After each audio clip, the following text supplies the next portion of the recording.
is not agreed by the majority of 2 groups of members present, I declare the motion negatived. The Council resumes the second reading debate on the Guangzhou-Shenzhen-Hong Kong Express Rail Link Co-location Bill. Members, I originally reserved 8 hours for this Council to proceed with the resumption of second reading debate of the bill. But less than 40 minutes after the debate began, a member moved the motion that the debate be now adjourned. From 3 p.m. yesterday to this time, we've spent 9 hours. We have about 7 hours to go for the resumption of the second reading of the bill. I hope that members could make good use of this time to speak succinctly. I'm going to invite the Secretary to reply at about 7:30 p.m. After that, we should be able to complete the second reading debate stage. And since yesterday, criticisms have been made against me that I have not reserved sufficient time for resumption of second reading debate, and these members have called for quorums, and we have spent more than 2 hours on calling for quorums, and we have also dealt with various issues, wasting 30 minutes of our time. I think that it shows that members were insincere in striving to make best use of our time to debate on the bill. And members also digressed on many occasions. Both myself and the deputy had to remind members on many occasions. I hope members would strictly follow the Rule 54.3 of the ROP to debate on the merits of the bill. Mr. Alvin Yeung. Mr. President, during the adjournment debate yesterday, I forgot to thank a number of people. Definitely, these people would gain the most acclaim for the smooth passage of the bill. Then they include Mr. Rimsky-Yun, Madam Teresa Chang, and also Mr. Frank Chen here, because they have come up with all this twisted argument before finalizing on this co-location arrangement. And they are blatant enough to table this bill into the Council, although it is unconstitutional, and they try to defend the government and themselves. Second party I wish to thank is Mrs. Regina Ip. During the scrutiny of the bill, Chair of the Bills Committee, Mrs. Ip, resumed her attitude when she was former Secretary for Security, and she drove members away from the meetings, and she imposed various deadlines, leaving all the outstanding issues unresolved. And Mrs. Ip just averted her eyes in face of various issues and requests from members, such that the bill could be tabled into the Council in time. It shows that she is really a reliable pawn when it comes to implementing the state's mission.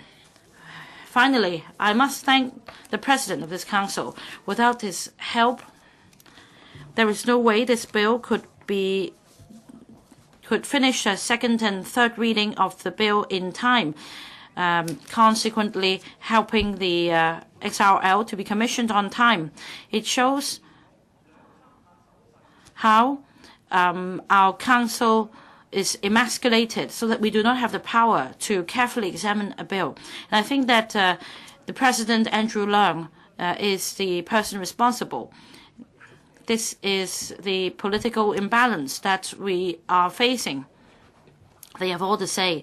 The pro-establishment camp and the government have all the say.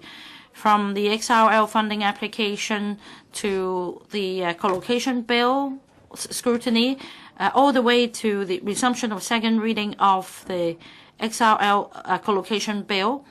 They have put up a waterproof and weathertight defense to make sure that all holes are plugged. How important this political mission is. Madam Deputy, 9 years ago, when we examined the XRL funding application or XRL bill, well, the Civic Party members already put forward a very stern warning against the passage of the bill because it was not constitutional. The then Secretary for Transport and Housing, Mem Chang, only deployed delay tactics, saying that ultimately the government will come up with a way to go about these issues. And finally, this package is unconstitutional and illegal, and unfortunately the warning put forward by the Civic Party back then is after all real. However, the pro-establishment camp does nothing but implement the hard mission and fulfill the hard mission tasked by the state. Well, we're overpowered. We may not be able to successfully block the passage of the bill, but it is our fundamental duty as LegCo members to monitor the government, and we must object to any unjust and illegal proposal. In relation to the several errors in this bill, we must explain it clearly and put it on record. First of all along we have emphasized that this bill is unconstitutional, meaning that it contravenes the basic law, in particular Articles 18 and 19. The situation is very serious. At the end of the Bills Committee's work, the government had yet come up with a good explanation. They were just shunning the issue. Article 18 provides that national laws shall not be applied in Hong Kong SAR except those listed in Annex 3 to this law, and they should be confined to defense and foreign affairs. Well, for the collocation arrangement, an area is designated so that mainland laws would apply within the territory of Hong Kong. This is illogical.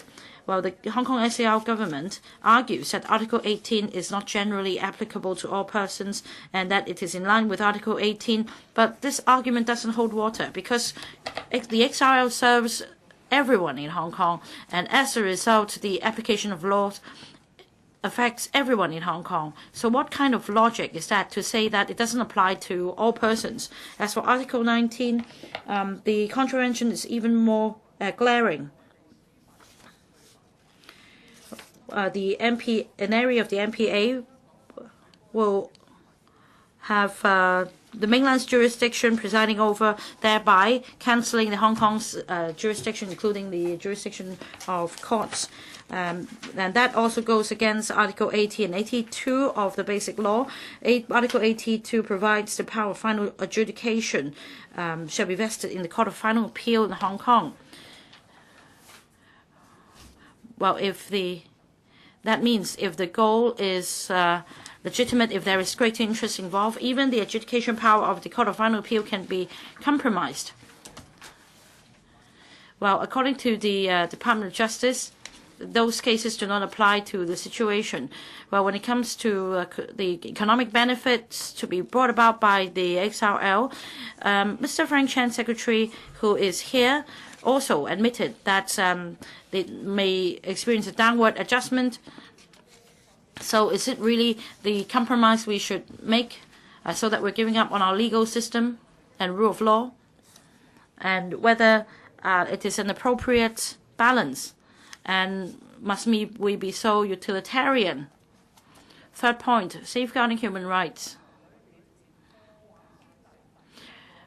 Well, we are making bad precedent by setting up a mainland jurisdiction area in the territory of Hong Kong. It is very scary, and there are already speculations whether in West Kowloon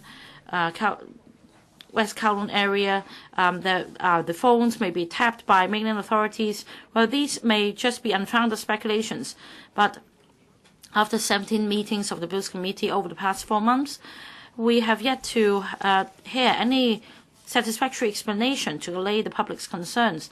Now, our legal system is so different from the mainland's, and Hong Kong people are very concerned about law enforcement and the legal system in the mainland. More importantly, a lot of international conventions safeguarding human rights are yet to be implemented. For example, the ICCPR. Hong Kong is a party to the convention, but not in the mainland. So this is like having a sword hanging over our heads. We're constantly threatened. The other point we're unsure is whether the mainland port area amounts to cession of land or is it just a leasing of land.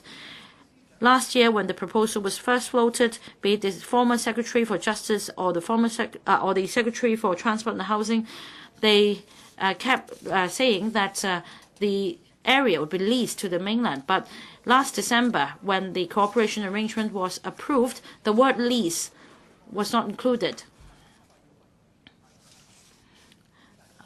And that the acquisition of the right to use, manage the area in the MPA will be decided. And then Mr. Chan even asked us not to dwell on this issue. In fact, for the Shenzhen Bayport area, when the bill was scrutinized, the State Council back then already provided that the acquisition of the approval of the acquisition of the right to use, duration and fees should be decided by Hong Kong SAR government. Why is it that on this occasion another contract has to be entered into? And we should be able to monitor how the contract is drafted to see whether there are any clauses that would undermine the interest and freedom of Hong Kong people. All these issues show how Hong Kong people's concerns have yet to be allayed, not to mention the insufficient disclosure of facts. Is it appropriate?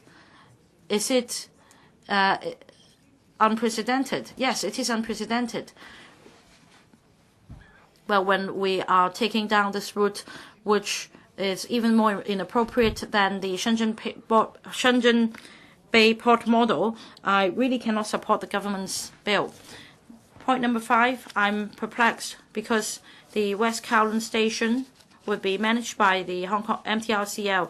Although the government is the major shareholder, after all, MTRCL is a commercial organization. Would there be any problem regarding its management? For example, the public security ordinance is in charge of both BCPs at the moment, but would there be any difference? For example, when there is any conflict between staff on the WKS Hong Kong side and the mainland staff, be it a physical conflict or conflict in terms of law enforcement, will the MTRCL staff be sufficiently empowered to negotiate directly with government officials in the mainland? Will they be given sufficient powers to safeguard the rights of Hong Kong people? These are the 5 concerns from me. Well, you may think that it is scaremongering, but I really hope that it is just mere scaremongering. It would not become the truth. But years ago, when our predecessor of the Civic Party already gave this warning in this council, again, she was criticized as a scaremongerer. However, history now shows us that it is not scaremongering, it is a prophet. Prophecy comes true.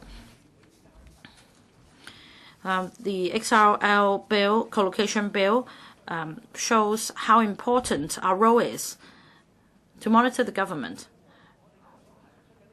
We are putting forward our concerns today, and the government is responsible for allaying our concerns one by one. Is the government trying to do that? Is the government trying their best to explain to the public what happens? The answer is no. Not to mention that many of the facts are kept in the dark. Well, is the government trying to sweep them under the rug? Will they ever be disclosed? Of course not. Well, in the coming days, we will continue to monitor the operation of the XRL. Now, be it incumbent members or our successors in this council, there will be members who will continue to lift the rug and find facts that have been swept under the carpet. Well, under the instruction of the mainland, definitely the bill will be passed. But meanwhile, we have lost our backbone. When we sacrifice our rule of law and the legal system to get what the Secretary mentioned, economic benefits, and we sacrifice our professionalism and sincerity in return for political rewards, then we're losing the central core values. Just when the XRL is commissioned towards the end of this year. And what my concern is that the authoritarian and pressure and barbaric and directly harm the one country, two system. This institution we so cherished that we hope very much to safeguard. We don't want to see that this chamber, the pro-establishment camp, and just because be given a hard directive that will sacrifice the one country, two system. What I don't further want to see that the government would take the lead at the pretext of convenience at the expense of our core values, whether for the rule of law or the legislature traditions. They should not be as sacrificed for efficiency and convenience. Hong Kong's future should not be destroyed for this, and Hong Kong's future should not be exchanged at the expense of the spirit that made us prosper over a century. History would prove everything. Even though the Civic Party, I hope that the members criticizing the government. At the second reading, the Civic Party will vote against this bill. I so submit, Madam Deputy. Next, Mr. Ma Fung Kwok. Thank you, Madam Deputy. After the resumption of second reading of this bill, the opposition camp had moved a motion to adjourn and call for quorum, repeating their filibustering tactics as to stall the passage of this bill, which is regrettable. Madam Deputy, a tight railroad network promoting economic development and cooperation is critical. In the 21st century, the mainland has been promoting accelerated development to shorten the distance between cities and facilitate the movement of goods and people. Its speed has been amazement to the world, with results to prove. The high-speed rail went over 25,000 kilometers. In 2050, it will expand to 38,000 kilometers, connecting the entire country. Hong Kong as the most open city in the country, and the Pearl River Delta as the financial and production hub, connecting it to the high-speed rail work not only shortened the distance between Hong Kong and the mainland major cities, and providing a quick transportation options for the public, and enhance the linkage to the mainland cities. For the Hong Kong economies and culture development, there will be immense benefits. After commissioning, the one first to benefit will be the West Kowloon Cultural District. The commissioning not only promote the art and culture exchange, but also able to introduce an audience from the mainland and to promote the Hong Kong arts and to turn in Hong Kong into a cultural hub. And for the Bay Area, advocate by the mainland as the important strategic hub for the Belt and Road initiatives, and XR as an important infrastructure to create a one-hour living circle in Pearl River Delta to enhance connectivity with the Pearl River Delta and to further enhance the competitiveness of Hong Kong. For the Hong Kong residents to expand the retirement and study and work opportunities, and to maximize the efficiency of the XRL. Immigration clearance is an important area. At the early stage, the government set up a task force to study into proposals, and it decided that the co-location is the most practical and most efficient and absolutely necessary. And for the passengers, they would complete the customs, immigration, and quarantine in the West Kowloon Station, and the high-speed rail can depart from West Kowloon Station and to arrive at various destinations. In the future, we connect to the entire country and connecting to the Southeast Asia and the Europe. The passengers will be afforded immense convenience. And last July, the government had the three-step process. First, we reached agreement and signed the cooperation agreement. The second step will the NPCSC will approve and endure the cooperation agreement. And the third step, the mainland and the Hong Kong will enact local legislation. And the last year, the legislature had passed a non-binding motion to support the government take forward the proposal. The chief executive has signed an agreement with the Guangzhou state government into the cooperation agreement. And in December, the NPCSC unanimously approved this agreement, completing step 2. And West Kowloon Station in setting up the mainland port area to implement co-location which provide a strong legal basis. And based on the cooperation agreement and the NBCS's decision, today this amendments bill is tabled to the council. And after 60 hours of the scrutiny, the government officials had offered detailed explanation to allay different concerns. Once this bill has passed and the three-step process has been completed, the high-speed rail will be commissioned in December. And Madam President, I wish to point out that the co-location is based on the actual circumstances of Hong Kong and is advocated by the Hong Kong government to maximize the efficiency in order to connect with the mainland rail network for the public convenience and to enhance regional cooperation instead of being promulgated by the central government. The NPCSC's decision had set out that the West Kowloon Station to set up the mainland port area will not alter the administrative boundary of Hong Kong, will not affect the hydrogen economy, and not compromise the rights enjoyed by Hong Kong residents. To implement the co-location arrangement in the West Kowloon Station, complied with the basic law articles for Hong Kong government to make it with suitable policies and regulations to provide a suitable environment to promote economic development, and also comply with the framework of the one country, two system and the basic principles of the basic law. So basic law is derived from the national constitution. We cannot interpret it through the common law institution. According to the PRC constitution, an NPC is the highest lawmaking body in Hong Kong, and the permanent body is the standing committee as the highest power of interpretation of the law and also as the interpretation power of the basic law. Therefore, the NPCSC's decision enjoy constitutional power and with the highest legal authority. And those who question who suspect is breach of the basic law are simply baseless. This co-location arrangement back in 2006 have been authorized by the NPCSC to be implemented in the Shenzhen Bay, which has been running smoothly so far and never been questioned. And this co-location proposal has happened and has processed in the past in order to achieve the win-win situation.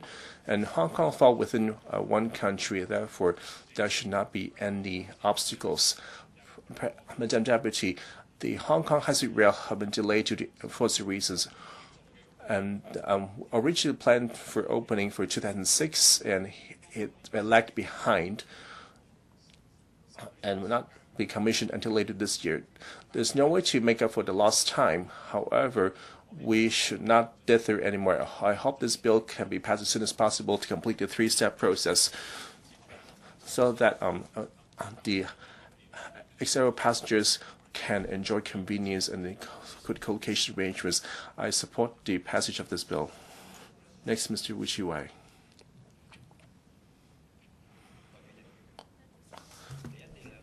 Madam Deputy,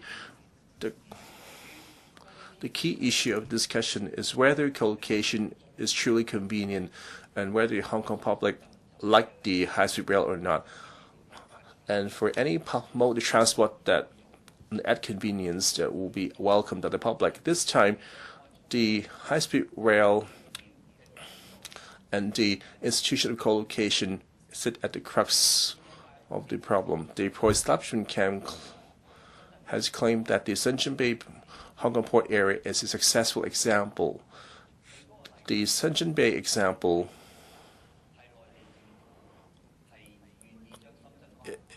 for the mainland authorities willing to allow Hong Kong laws to apply to a certain part of the Shenzhen Bay port. Of course, there will be no threat to the safeguards afforded under the one country, two system. This time is different. The co-locations has been in the port area established in the West Kowloon Station, which is in the heart of Hong Kong. So for under that's what the Article 18 of the Basic Law, except for national defense or issues outside the autonomy of Hong Kong, well, the national laws would not be applied to Hong Kong. The views that may be important. It's not important as long as it's convenient. While some says it does matter because it has to do with how the Hong Kong well perceived how the one country two system is implemented in Hong Kong. Recently, the Carrie Lam remarked that when other countries express concern that whether the one country two system has gone out of shape, she thinks that it's the foreign interference of Hong Kong affairs. Instead, she had not tried to understand why the international community and investors, that due to a series of legal issues, have tainted their views on the implementation of the one country system. It's just not a matter of trust as trusted PRC constitution, but will allay the international and Hong Kong people's concern. Hong Kong is an international city, and as a city with unique advantage in China, we rely on international linkages and the protection afforded by the Basic Law. If this protection have been removed bit by bit, then naturally the Hong Kong people and the national community would have concerns as whether the one country two system is successfully implemented. It's nothing that could be changed within a very short time. The short-term gains will not alter the whole picture, but gradually these changes will resurface. This co-location arrangements, just like the Bar Association submitted, it raised a very important query.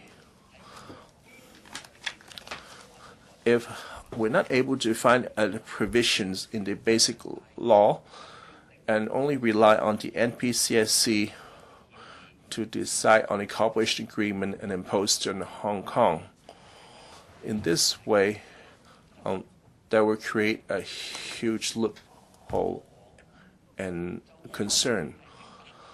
Even if we understand the PRC Constitution, the NPCSC, when there are a dispute and they interpret that they might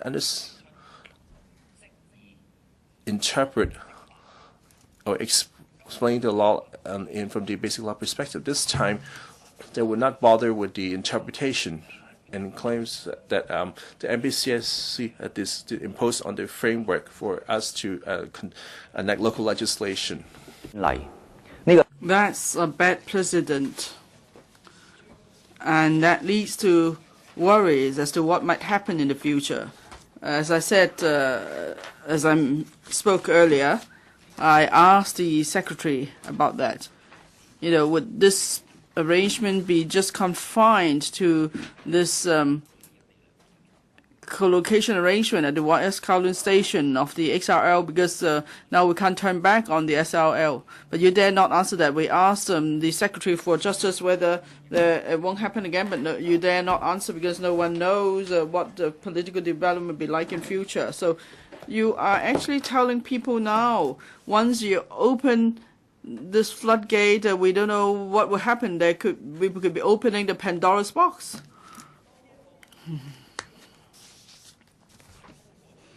And then when we asked, after this bill is passed into law,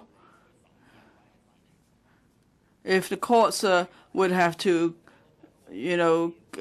take up these cases, of course, because the Secretary said this is a piece of local legislation, of course, it's under the jurisdictions of the court in Hong Kong, and there could be consideration by the court as to whether this bill is in accordance with the basic law. So in other words, if someone launches a judicial review, then naturally we have to face another storm of basic law interpretation. Interpretation of Article 104 of the Basic Law was quite an eye-opener. We thought interpretation was just about explaining the observation of the MPC, but no, it's actually about interpretation involving local legislation as well. So it covered a much bigger scope. So that led people to wonder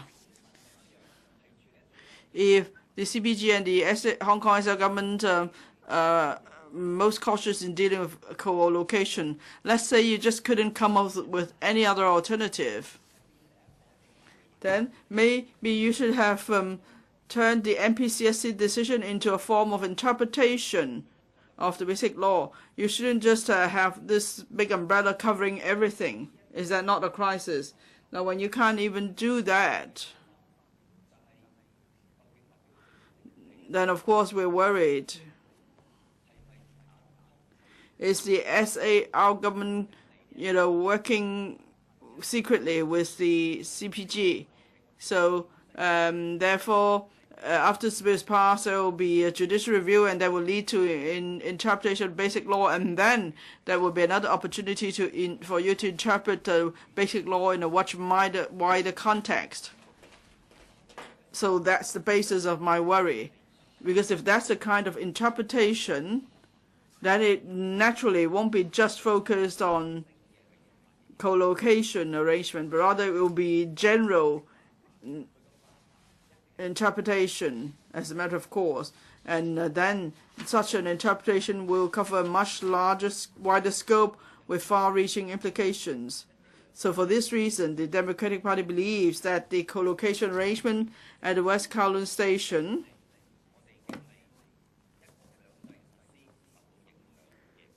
would undermine the basis of one country, two systems. Now, we can't even defend Article 18 of the basic law. If any national laws should be applied to Hong Kong arbitrarily through any means, that is a cause for worry.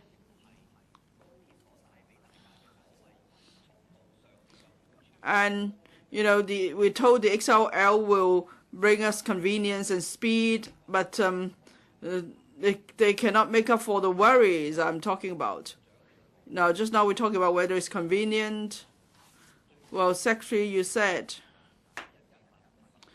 during the peak there will be 116 pairs of trains running on the XRL line. 80%, more than 80% of the trains will terminate at the Guangzhou South, or station south to the Guangzhou South. So that means like Fumen and so on, or Futian.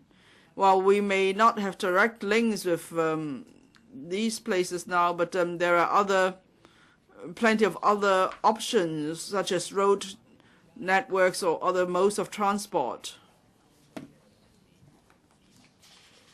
For members of the public who now choose other modes of transport, do you have any way to make them all take the XRL instead? Obviously, no, you can't do that. But the price differential, the differences in the starting points of individuals would actually mean that the XRL is not as what the Secretary said, that is, the XRL will be the means of transport for all 7.3 million people of Hong Kong to go to the Bay Area, Guangzhou and so on. It's not the only means of transport. And don't even mention that it will be linked up with the whole country. Now we have 13 pairs of train originating from Hong Kong, but perhaps we will have to take the connecting train either at Guangzhou South Station or Shenzhen North Station. From that point of view, do you have to explain to the public how the economics work for that? Well, don't put, because the government's just saying that this is a sure win business. It's not, you're not going to lose money. If that's the case, then say so. Do you dare to say so? Now we are paying a heavy price of opening a loophole under one country, two systems in return for some unknown benefits to us, and that's really the cause of our concern. The SAR government and the loyalists keep saying that here on the mainland we're talking about promoting development in the Bay Area, so that's why it's important for us to have a 1 hour living circle. Yes, the 1 hour living circle is important, but as we've said,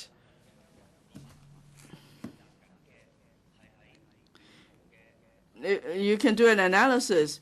Now, the majority of people in Hong Kong making choices on their short haul travel.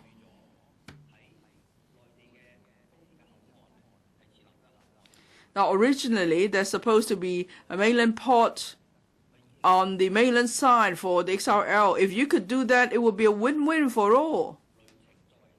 For people who just taking a short train journey originating from Hong Kong, I don't believe they will care so much as to whether it's the more important consideration to do all the customs clearance at West Kowloon Station, or whether they'll get a choice to do clearance at Futian or Shenzhen North or Guangzhou South. If people have to do clearance there, would it be such a big deal? If that's not the case, then why must we pay such a high price, a high institutional price, in return for this minor advantage for a small group of people?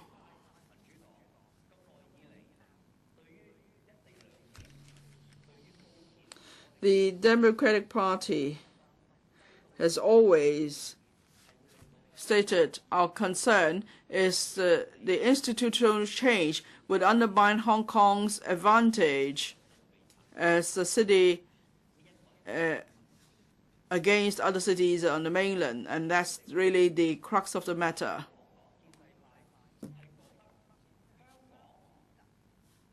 If the SL government and the loyalists believe that Hong Kong should become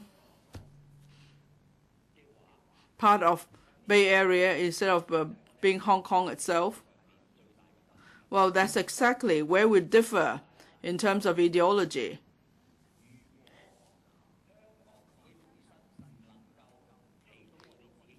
Even with the Bay Area development, if in Hong Kong we cannot build ourselves into an international city that could bring in talents from all around the world, then very slowly we'll lose out on our status and our advantage.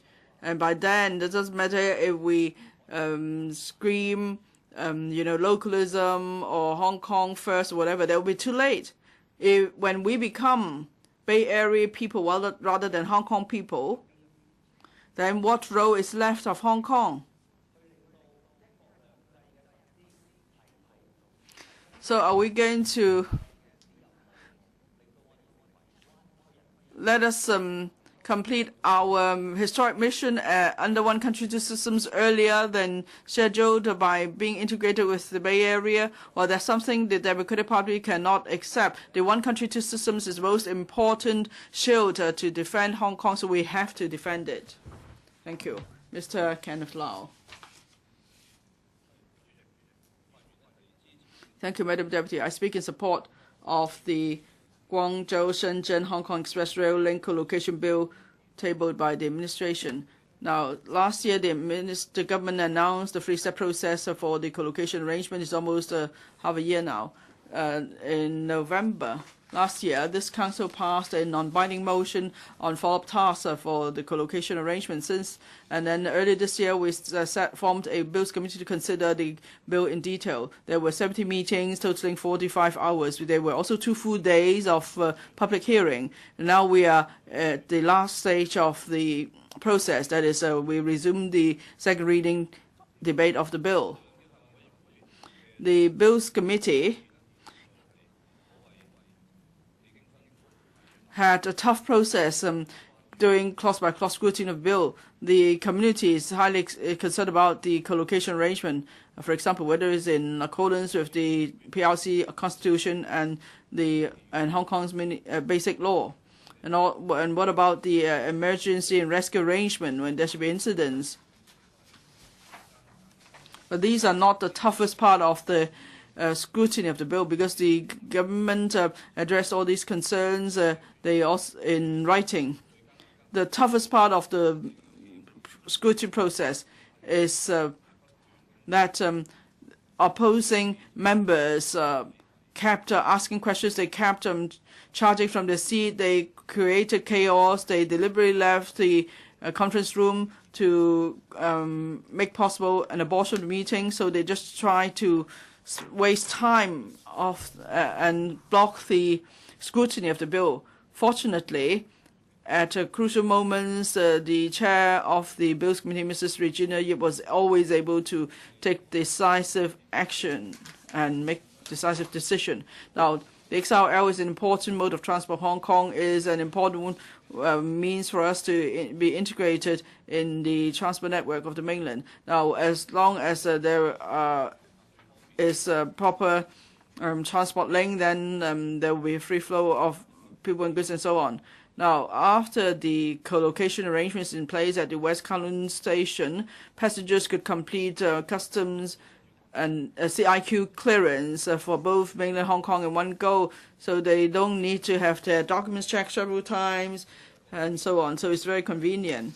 Now, Hong Kong is already part of the mainland. If we have customs clearance arrangement that is convenient for passengers, what's wrong with that? And then we have Bay Area development in financial services, innovation and technology. So on, Hong Kong has an advantage. We need to be integrated into the overall scheme of development for the country. So even though the global economy is uncertain, Hong Kong could still continue to grow and develop.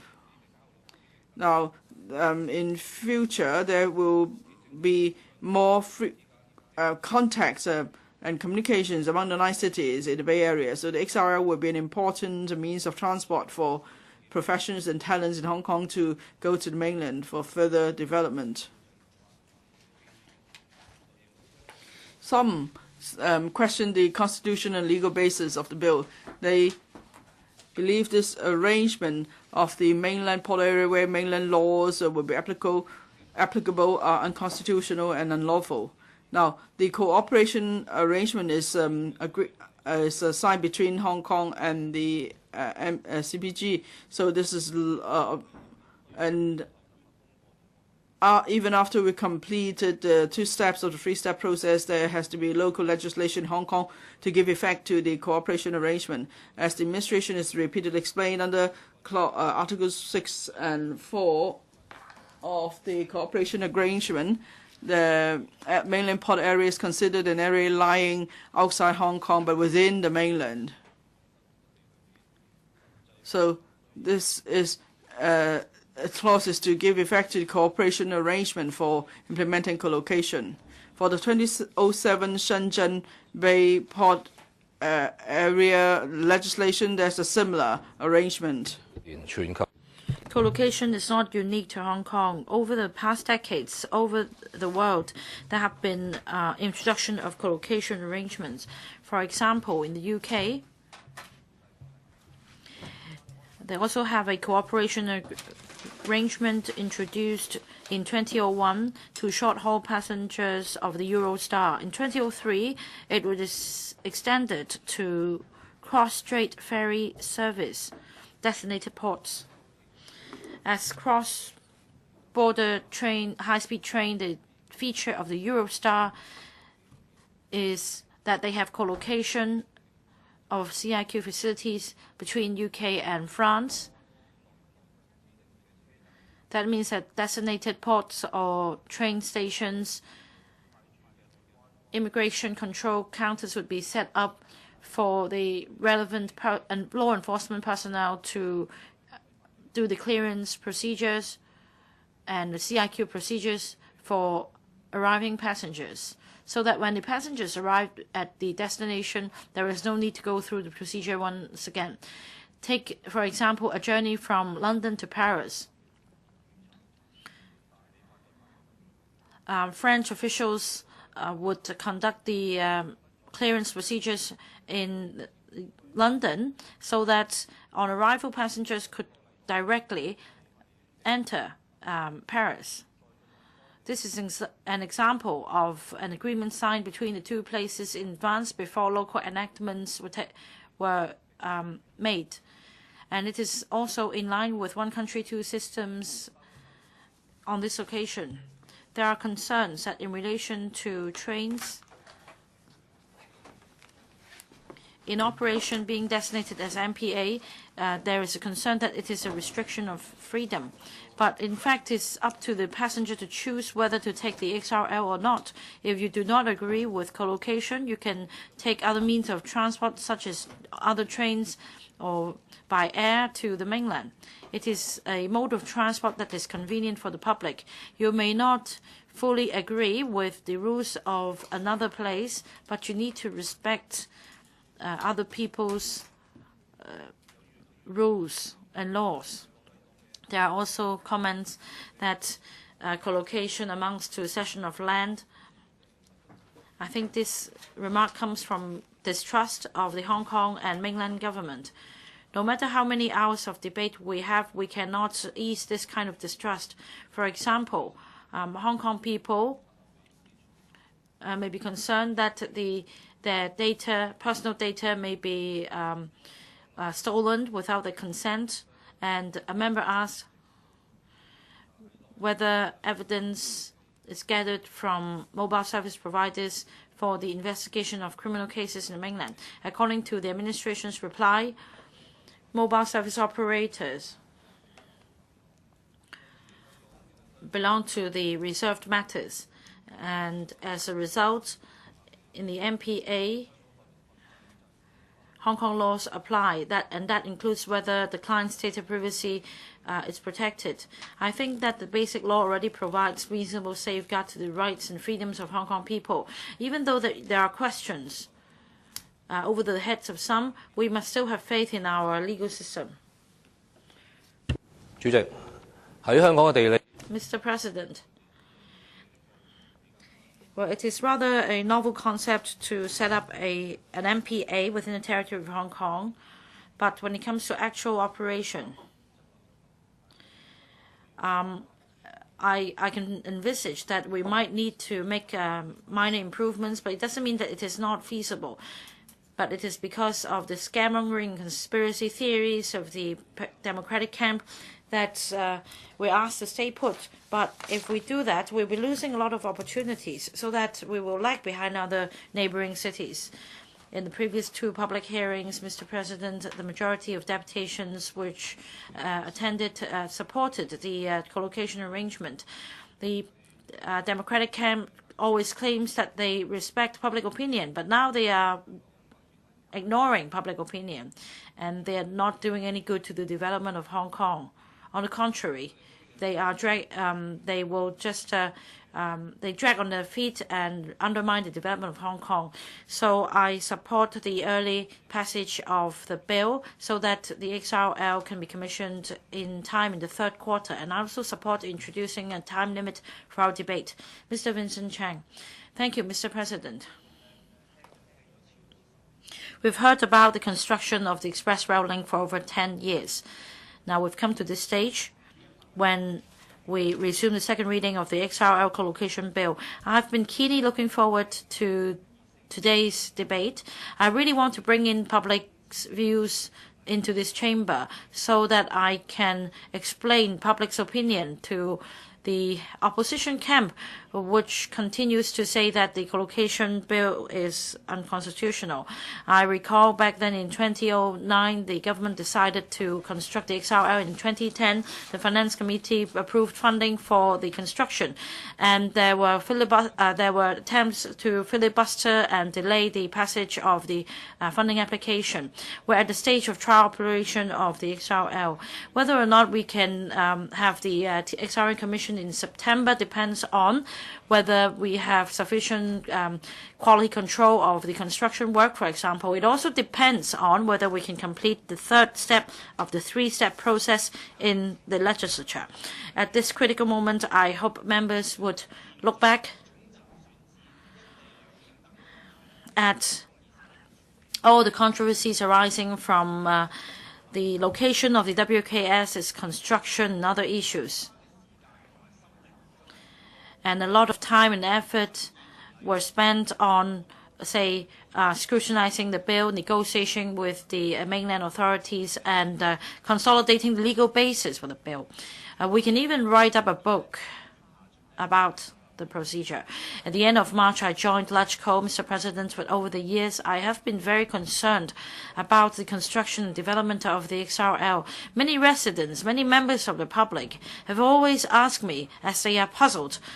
It has been an endless wait for them, despite all the news about the XRL's construction. Well, we are a pluralistic society. We have freedom of expression. And for the Bills Committee, they had 45 hours of discussion in 17 meetings, on top of which there were 2 public hearings. I also took part in those meetings, and I also listened to the views of deputations and members of the public on the bill. And whilst during the scrutiny of the bill, many members, deputations raised a lot of questions,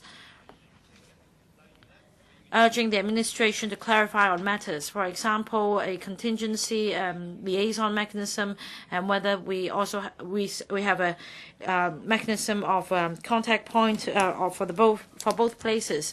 I hope that this bill can be passed smoothly, because the winner, of course, is Hong Kong people if the bill is passed, because we can finally take a step ahead. We have spent $80 billion on the project, and finally we can introduce collocation arrangement for WKS so that in the urban district it takes us 48 minutes by XRL to Guangzhou South, and we take another leg, we can then reach over 10 mainland cities as far as Beijing. Of course, Mr. President, the WKS,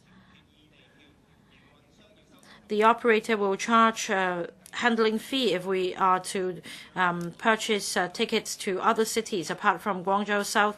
I hope that the government can urge the operator to offer concessions and lower the fees so that the public will be incentivized to take the XRL, so that we can take a good look at the rapid development of the Bay Area and make it convenient for the public to travel there. Coming back to the details of the bill, there are 8 clauses. The objective of the bill is to follow the agreement signed between the Hong Kong SAR government and the Guangzhou municipal government, and with the approval of the cooperation arrangement by the NPCSC, provide legal basis for the implementation of collocation arrangement. More importantly, the XRL spans a total length of 140 kilometers, and the Hong Kong section, which spans 26 kilometers, will be connected to the XRL network on the mainland so that we can facilitate flow of people, capital, and goods. There is a huge business opportunity and a lot of economic benefits. Well, of course, some from the opposition camp continues to question the legal basis of the bill. But no matter how many more hours we spend on the debate, I don't think we can resolve the differences. However, I also hope that we can listen to the majority view. in the community. The DAB conducted a number of opinion polls and questionnaire surveys in relation to XRL. A couple of days ago, we announced the polling results as a tracking survey conducted at the end of April, and 66% of the respondents agreed that co-location arrangement would be the most convenient way at the WKS, 3% more than the last month's survey. Regarding destination of MPA and WKS, so that mainland and law enforcement personnel could enforce the law there, 63% of the respondents agreed, up by 5% comparing to the last poll in September. 46% of the respondents agreed that the co-location arrangement is not a contravention of the basic law.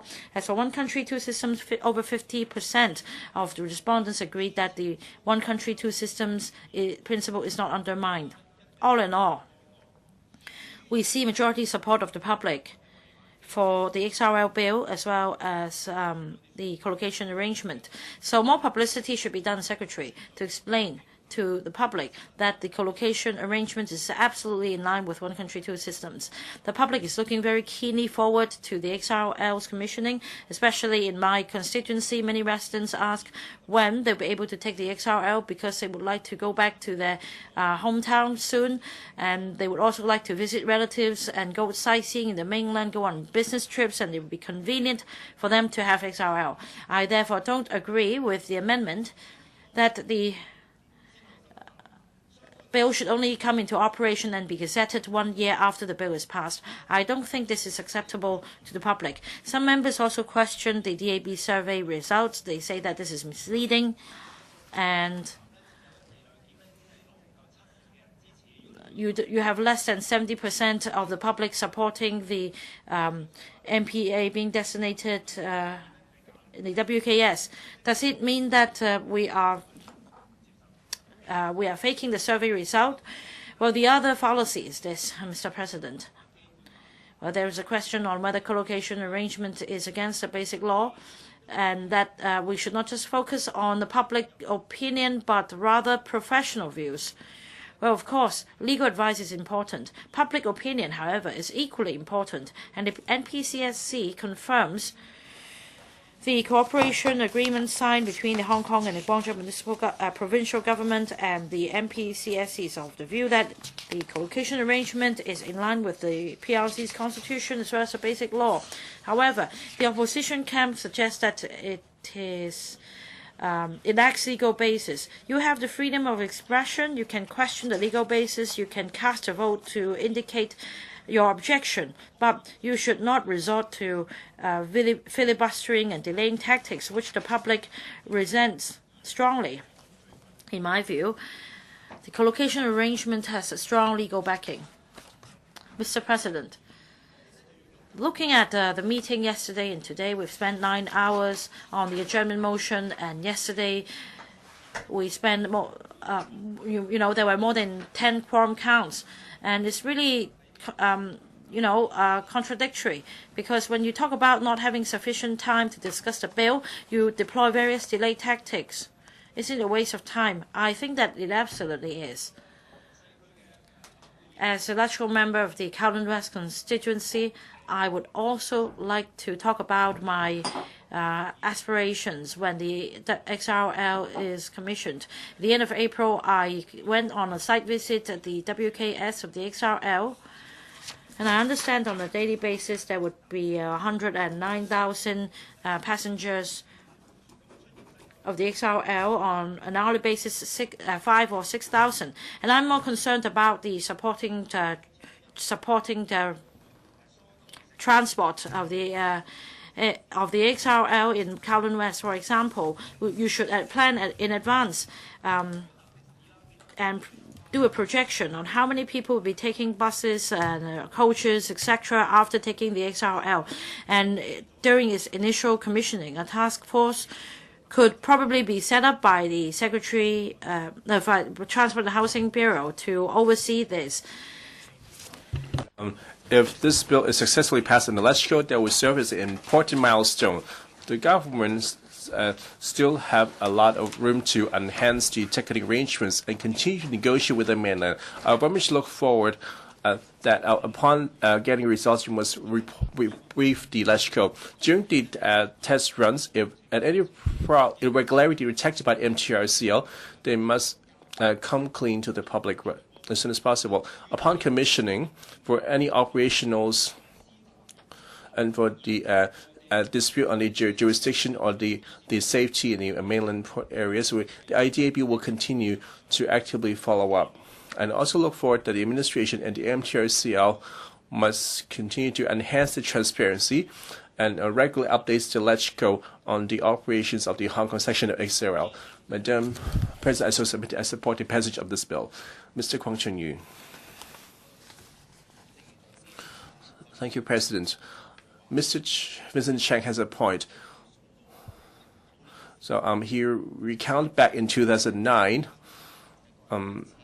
the XRL history is important in the debate, especially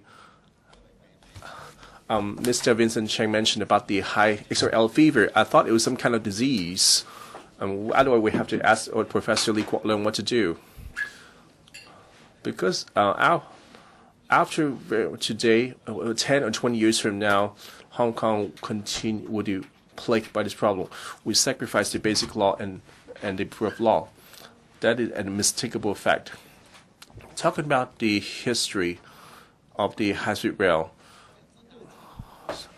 So the first time I went to LegCo to public hearing was for the high-speed rail.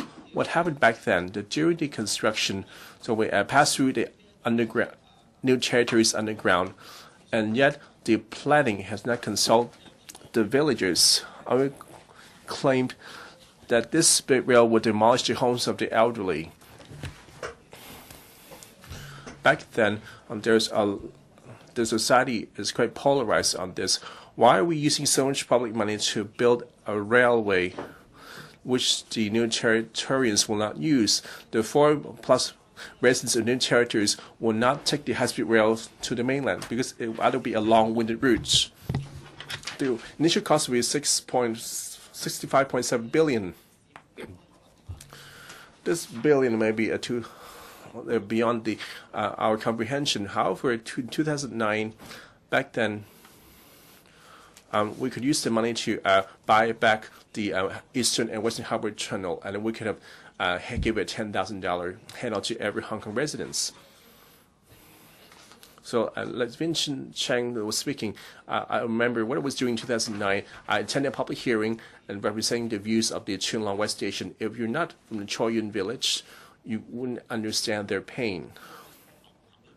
And now, Ao Chau Mei lost its underground water. Since you're not the villagers, you understand their pain either. And at the end, if you're not Hong Kong people, Mr. Kwang, let me remind you that this is the second debate that's on the XLL collocation bill. I allowed 2 minutes. And what you said in just now have been mentioned in German debate. So please return to the topic. So you actually has stopped me in the German debate. Therefore, I need to have an open introduction in responding to the previous speaker because you didn't interrupt him either. So please let me continue. So 2009 till this day, we kept saying that is how the XRL should be built. I remember that Eva Chang come to assure us there should no issue. By then, just wait and see. That's how they assured me and the fellow villagers. So for now, we come to 2018. I'm fortunate to be sitting in this chamber. I must bring forward to the views I heard, one of which will be the XRL cost overrun problem, which has been persistent. Is it really worth spending so much public money and not resolving so many issues and insisting build XRL? Allow me to describe this co-location as the last hurdle of the XRL. After this debate, I wonder when we'll get the opportunity or event to discuss this. For myself, this XRL I've been monitoring from beginning to the end. I see that there's a growing number of victims. During the German debate, I mentioned that there are so many problems. So how did government plan to resolve this? So I went to May. I saw that the XRA had led to cracks in buildings, and nobody had attended to them. I wish to put this on record because at the construction site and the contractors, at government orders, they will carry out remedial works, and the contractors claim that will not assume responsibility. However, for the neighborhood harmony's sake, that will conduct repairs. Now that the site has closed, the contractors are gone. That's why, after we hastily passed this colocation bill, well, it's impossible to have recourse 10 years on. Eva Zhang has left office since, and today, Ms. Frank Chen is in her seat. So we must put this on record to let us know that along the tracks that what kind of people have been affected. Mr. Kwong, if you continue to digress, I have no choice but to discontinue. We're not debating the express rail and colocation bill. History will return to the topic. What I said is relevant. So on the eve of the commissioning, during the Bills Committee stage, we spent a lot of time deliberating. One of the key points were on the reserved matters. On this, if we don't scrutinize this carefully or try our best to imagine and come up with all sorts of scenarios, in case they do happen, there will be no recourse. We are a ceding part of Hong Kong. At this juncture, I'm trying to illustrate this with some very practical examples. The trial runs of the XRA have led to cracks in buildings. And now that you are taking the lead to destroy the rule of law under the basic law.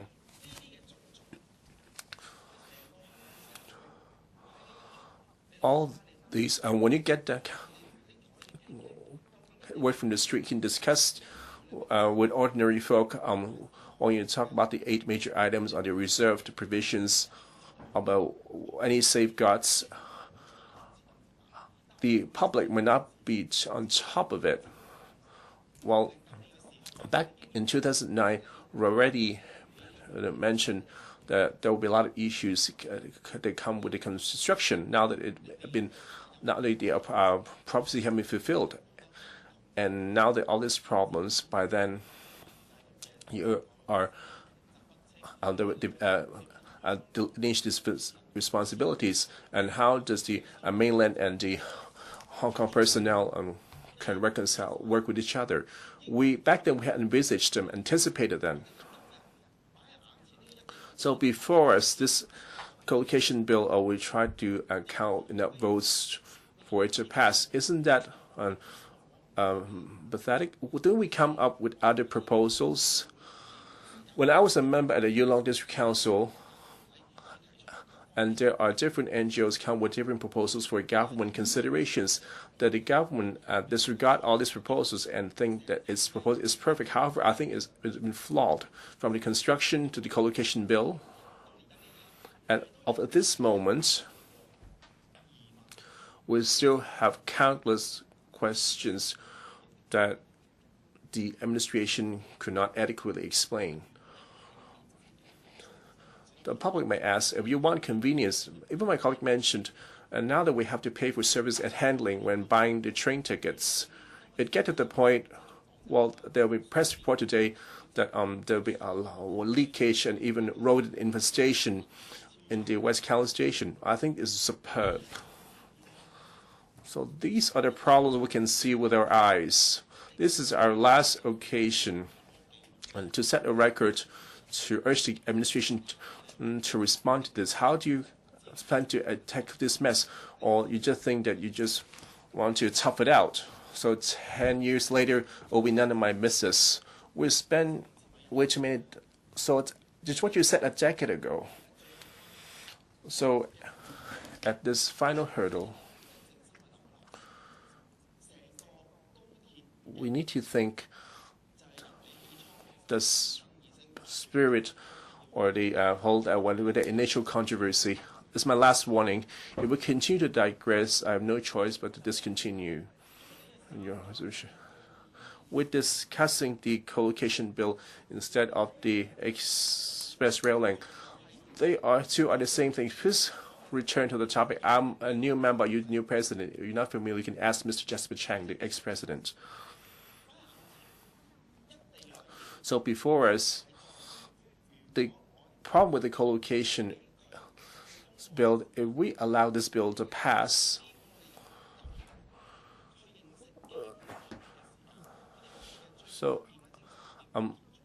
the most important element of the basic law is missing. Why I want to touch to the livelihood issues? Because I'm bringing their voices and views to the government. Not only the Yuen Long and El Chang Mei residents, the whole of Hong Kong will be affected as well. What I don't want to see, after the passage of this bill, I had made a lot of inquiries at the Bills Committee. See, maybe half jokingly, well, I had brought a very simple example. I'm not saying something as remote as some falling the tracks. We're going to lift the escalator ordinance for if such accidents, how would you handle that in the mainland port area? There seems to be an unclear division of responsibility. While we try to adjourn the debate, we want to bring back these provisions to the Bills Committee that we could have add the details in the under reserved method and how to we ensure that the Hong Kong Customs and the Hong Kong departments try to get for maximum room flexibility, and some part of the station does belong to Hong Kong. This is rather astonishing. One direct example is that upon you set foot on the station, then you will be connected to the Public Security Bureau. So at this very final stage, all in all, should we have this XRL in the first place, and then well, is it the right thing to do? And then we disagree, and then you force it through anyway. We don't have the crystal ball to tell you what will happen. So looking at the past, if we allowed it to go back to one decade, we built this XRL. Looking at Malaysia, okay, it's fine for them to halt instruction for various reasons. It's probably not likely in Hong Kong. So the co-location, the whole mechanism, which we think that will destroy our hard-defended bottom line. You tried it once, there will be a second time. And ironically, this time it will be situated at the heart of Hong Kong, right underneath. I don't know what will happen in 10 years' time. By then, if we look back or going through the records of this debate, we'll question why didn't query about A, B, C, D, E items. So upon commissioning, for example, the fare ticket arrangements cannot have direct access to some cities. There will be stopping stations, and you need to get up in Shenzhen, and there are building cracks during the trial phase, therefore not able to operate at a maximum speed. By then, this problem will surface. By then, there will be a lot of issues on co-location alone, and by then, the members here will not need to deal with it. Was it fair to Hong Kong people? Are we being held accountable to our future generations?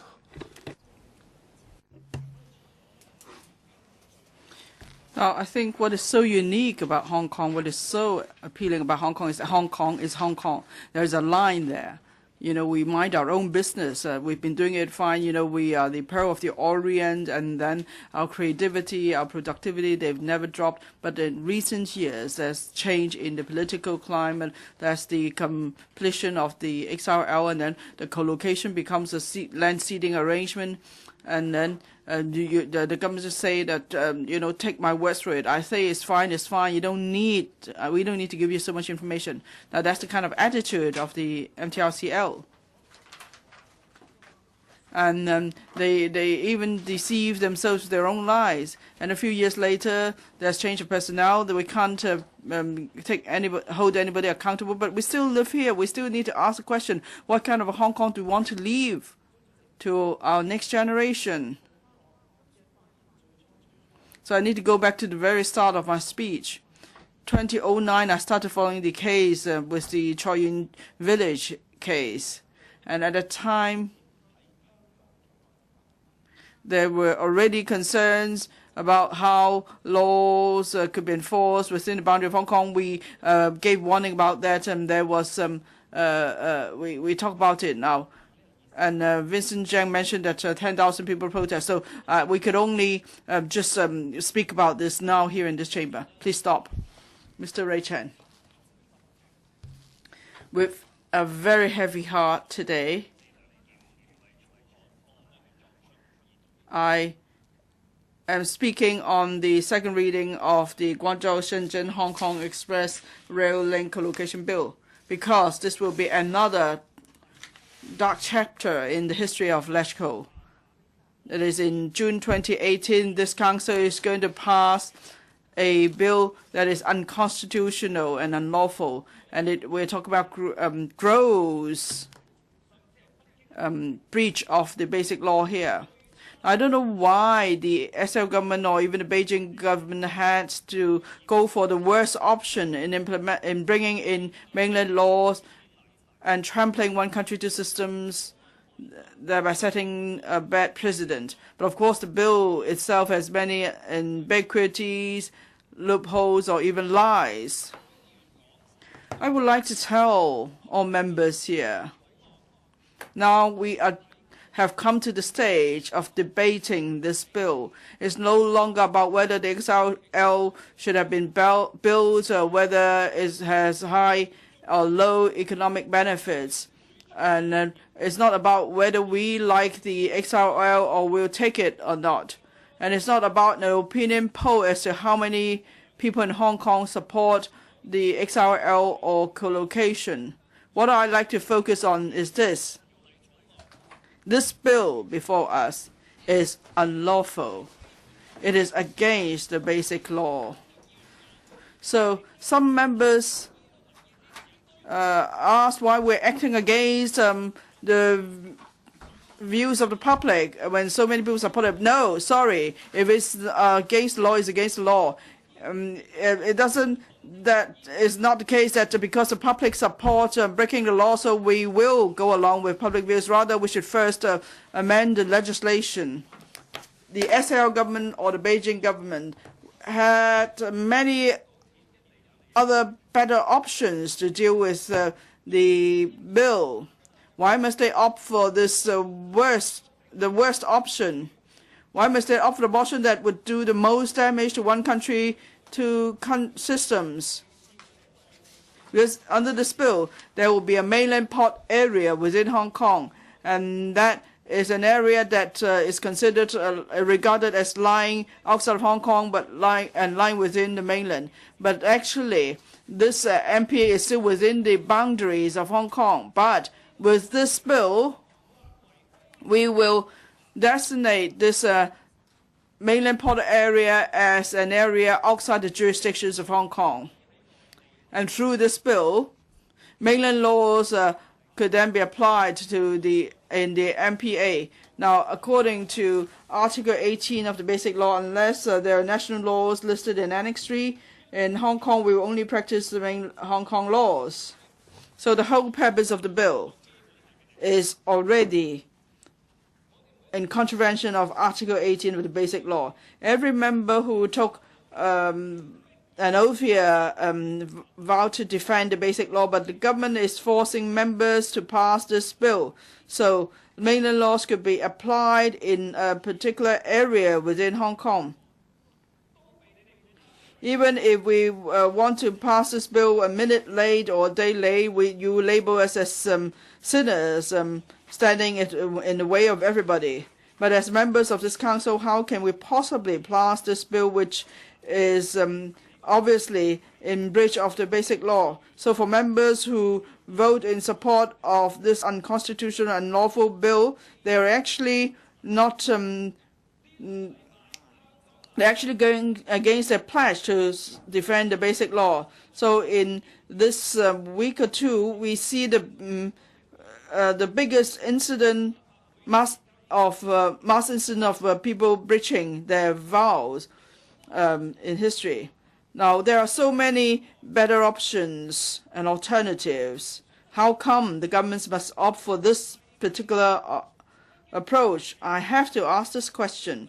Is it the case that the Beijing government would like to make use of this bill, which is purportedly to deal with people's livelihood issue and offer convenience to people's travel, but instead this is to set a precedent for undermining one country, two systems?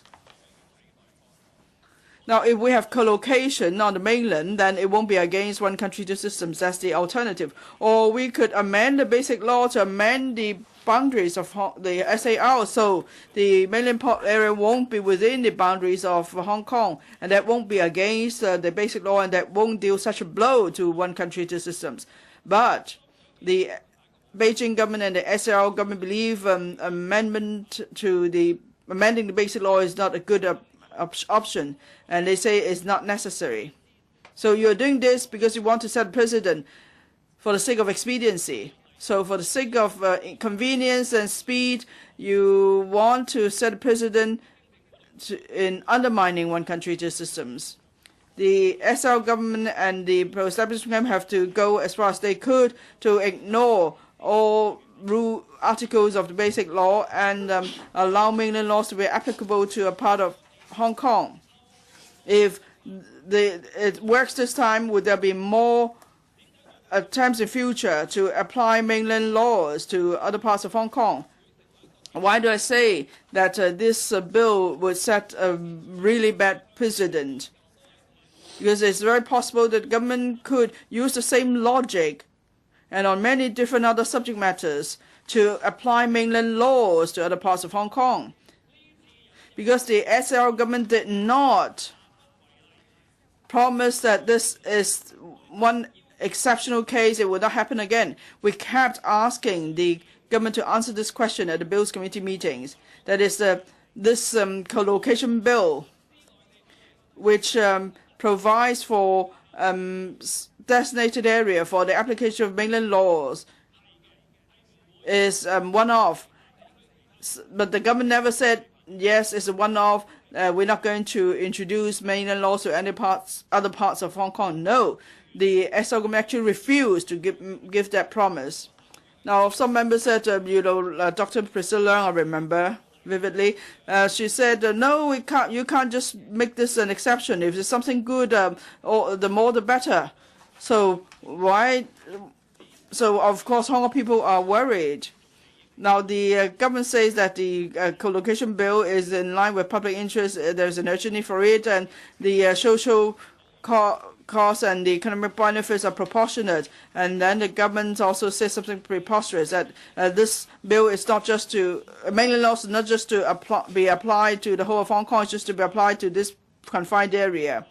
And then the mainland laws are not applicable to all persons of Hong Kong, but only to passengers of the XRL. So you have to buy tickets and you go through to the mainland port area.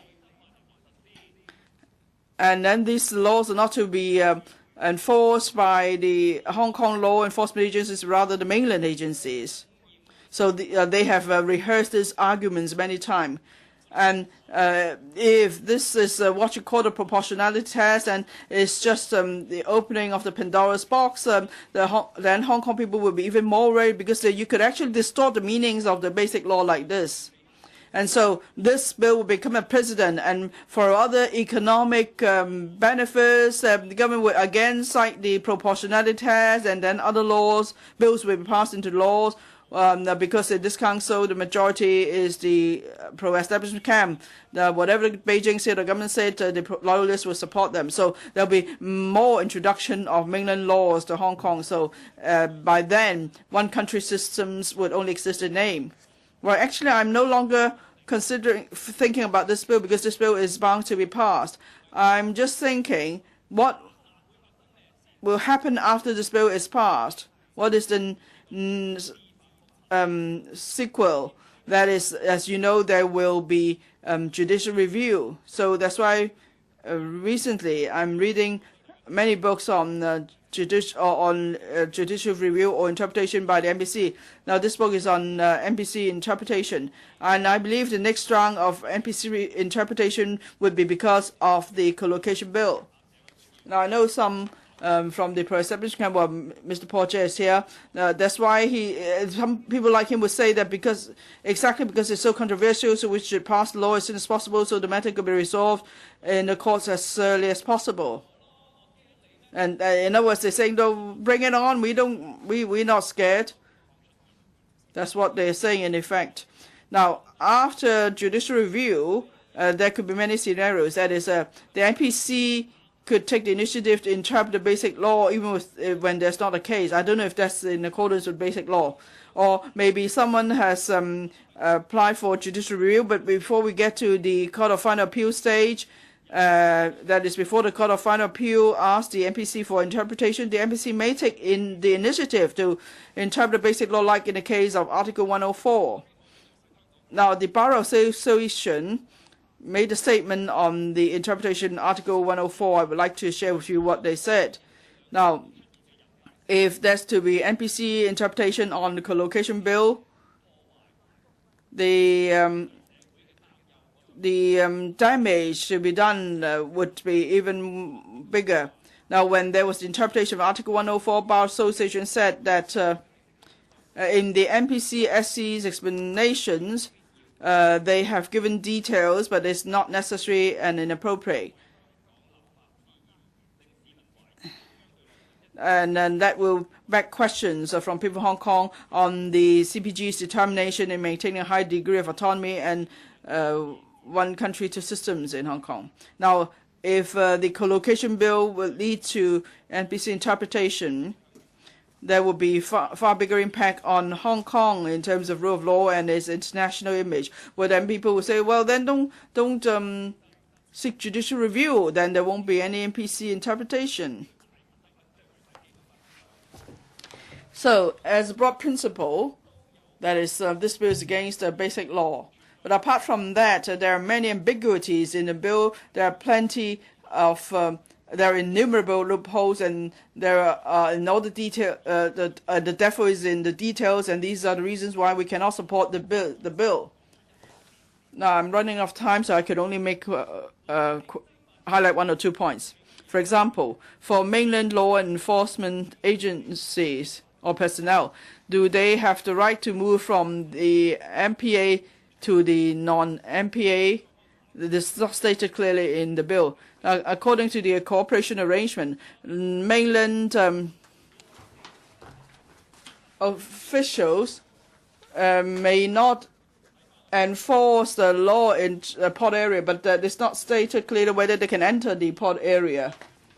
But according to the cooperation arrangement, mainland law enforcement personnel may not go into the port area other than the mainland port area, and they don't have jurisdiction to enforce mainland laws in the general port area.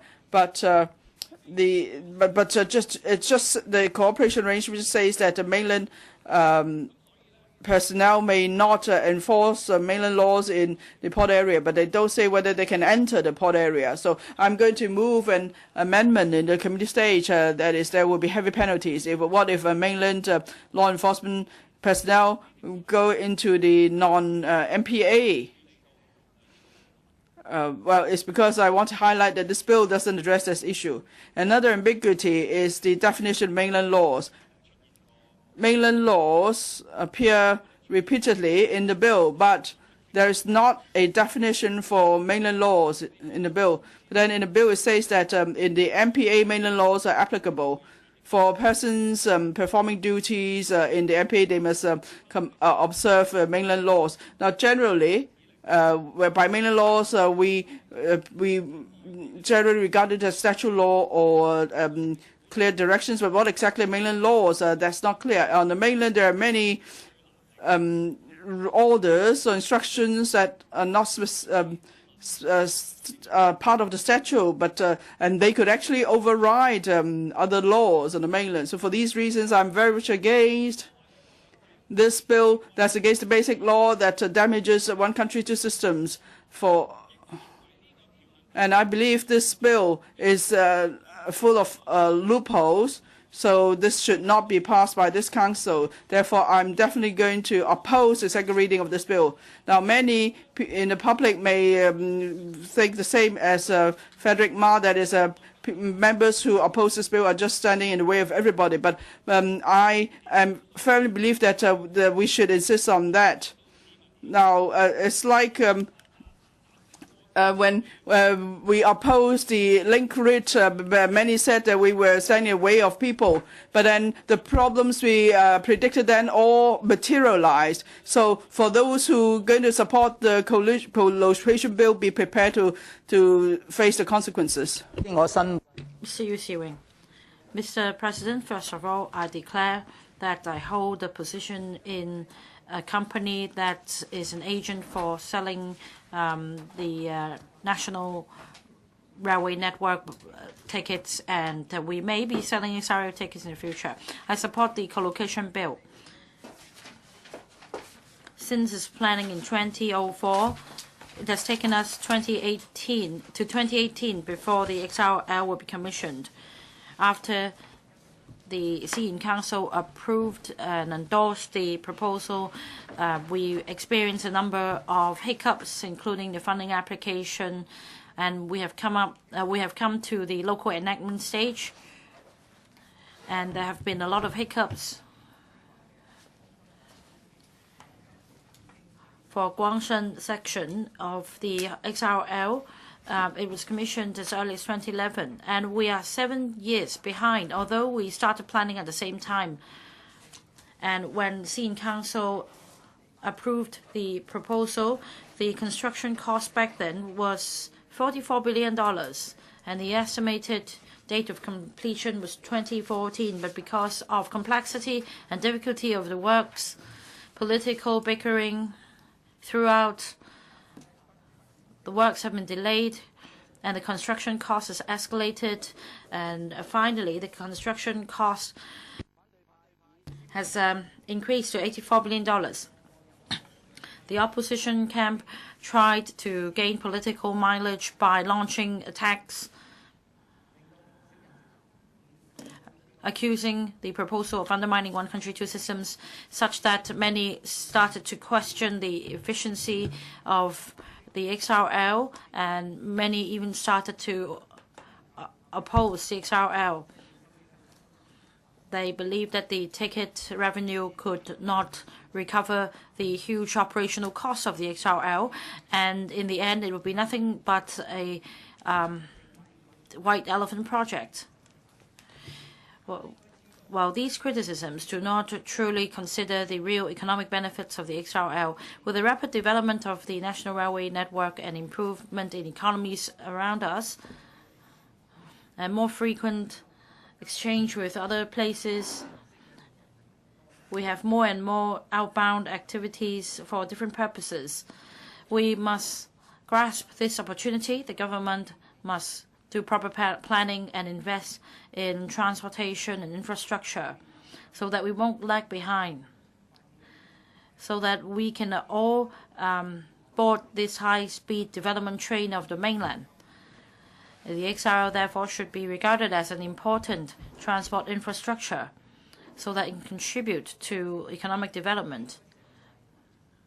Whether the cost can be recovered should not be an indicator of its success. Between January and April this year, we had 21 million inbound visitors, But for non-overnight visitors, they accounted for 50%, up by 12.7%, far exceeding the overall increase of 6%, mostly because we relied on visitors from Guangdong province. For example, in Fujian, Hunan, Jiangxi, Guangxi, the total population amount to 200 million.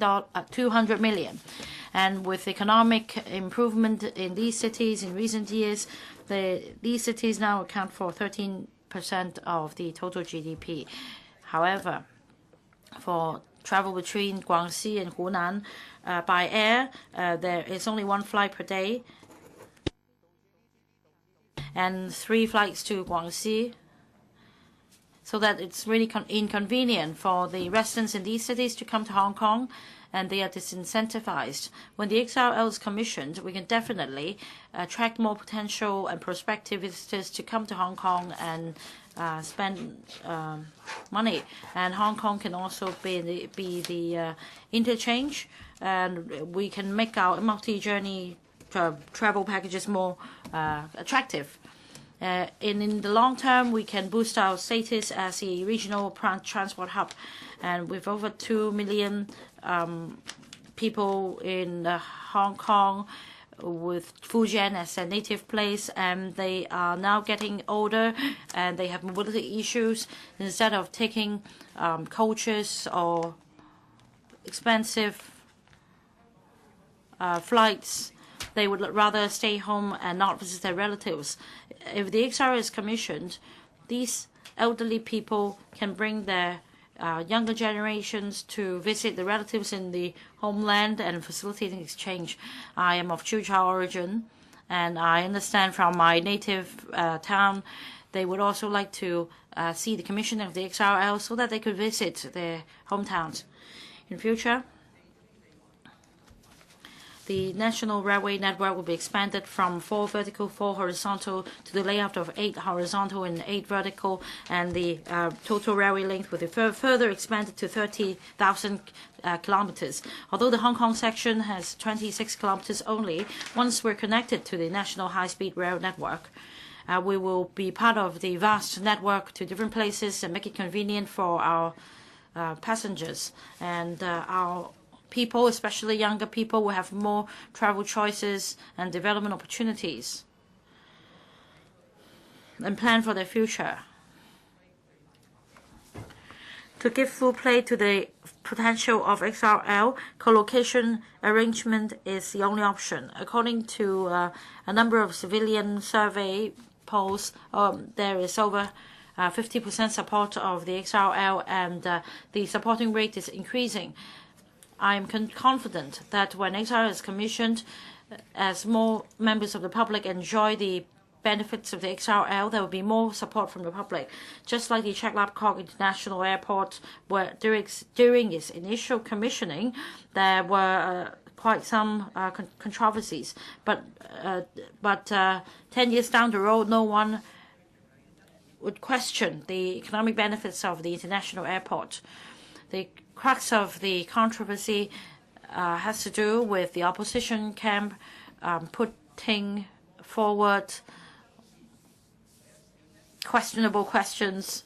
One of the questions asked was that they question that it is co-location by ceding land, and there is no precedence in setting up co-location of CIQ facilities. But in fact, we do have precedents in other countries. Eurostar in UK and France, they have been co-location arrangement has been introduced for many years, and it is not something new.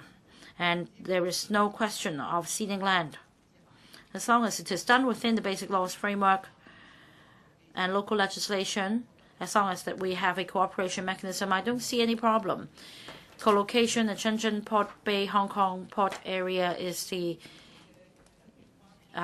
example.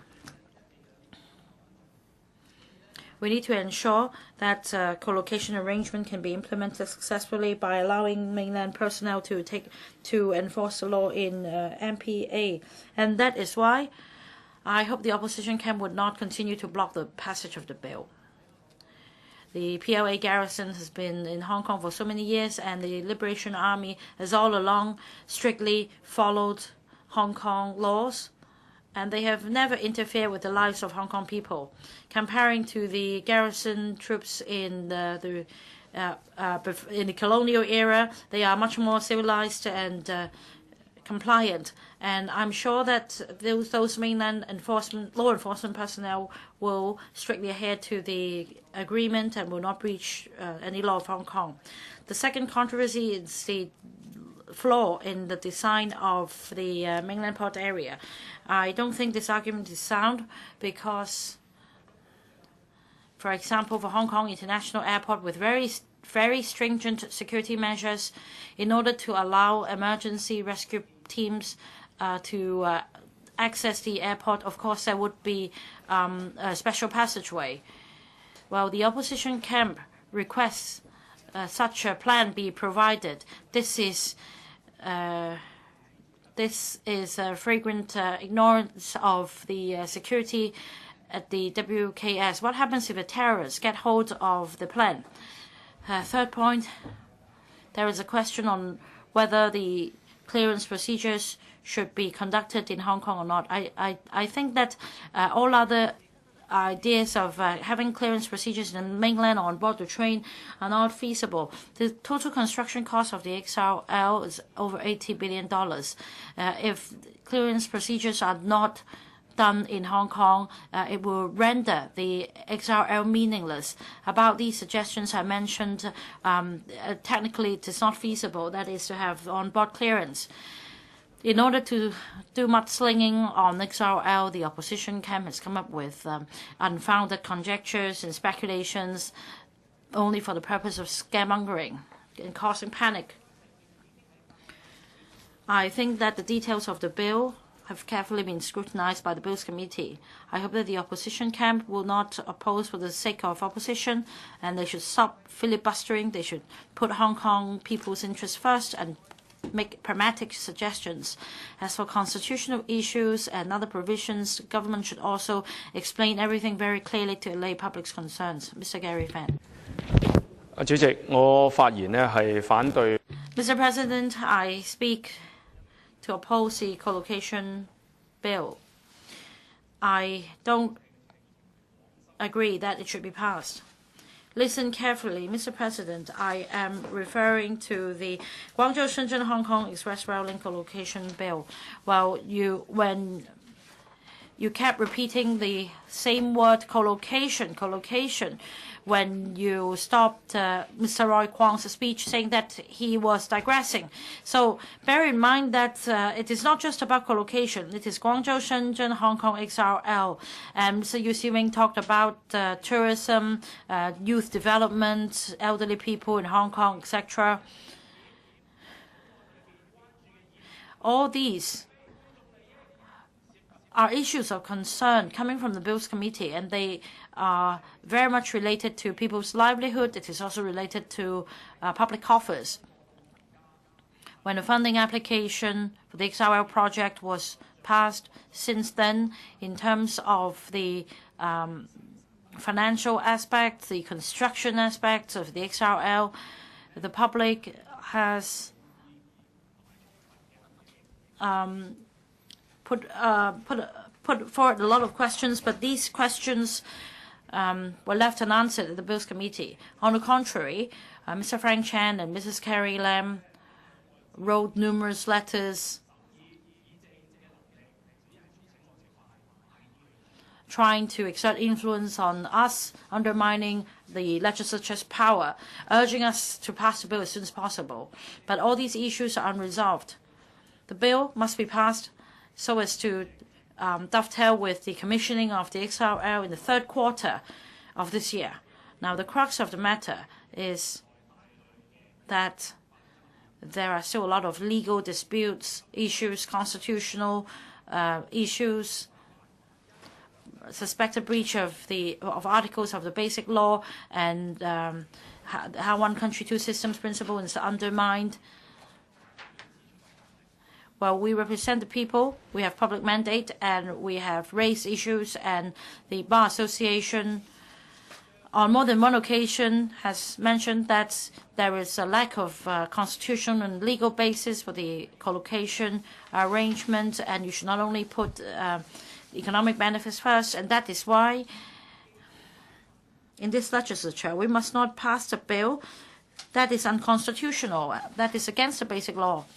Why should we believe what the Bar Association said and not Dr. Junis-Ho said in the last session? That's because the Bar Association has high caliber. It is professional, it has standard. That is why we choose to believe the Hong Kong Bar Association instead of Dr. Junis-Ho, who is himself a lawyer, and yet he blatantly breached the law by taking photos in the court. So it's, after all, nothing but authoritarian rule. President, it's clear that the collocation bill is to take away a specific part of Hong Kong away from the court jurisdiction, and designated the mainland port area as regarded as lying within mainland. The Bar Association regarded that as being separated from Hong Kong. The 10 dams would use the term cession, land cession, with a loss of jurisdiction. The basic law clearly states that we have an administrative boundary. If it isn't cession, then what it is? It's simply describing the facts, and yet it touched on the nerves of the Beijing and the Hong Kong government and the pro-establishment camp. So that's where the problem lies.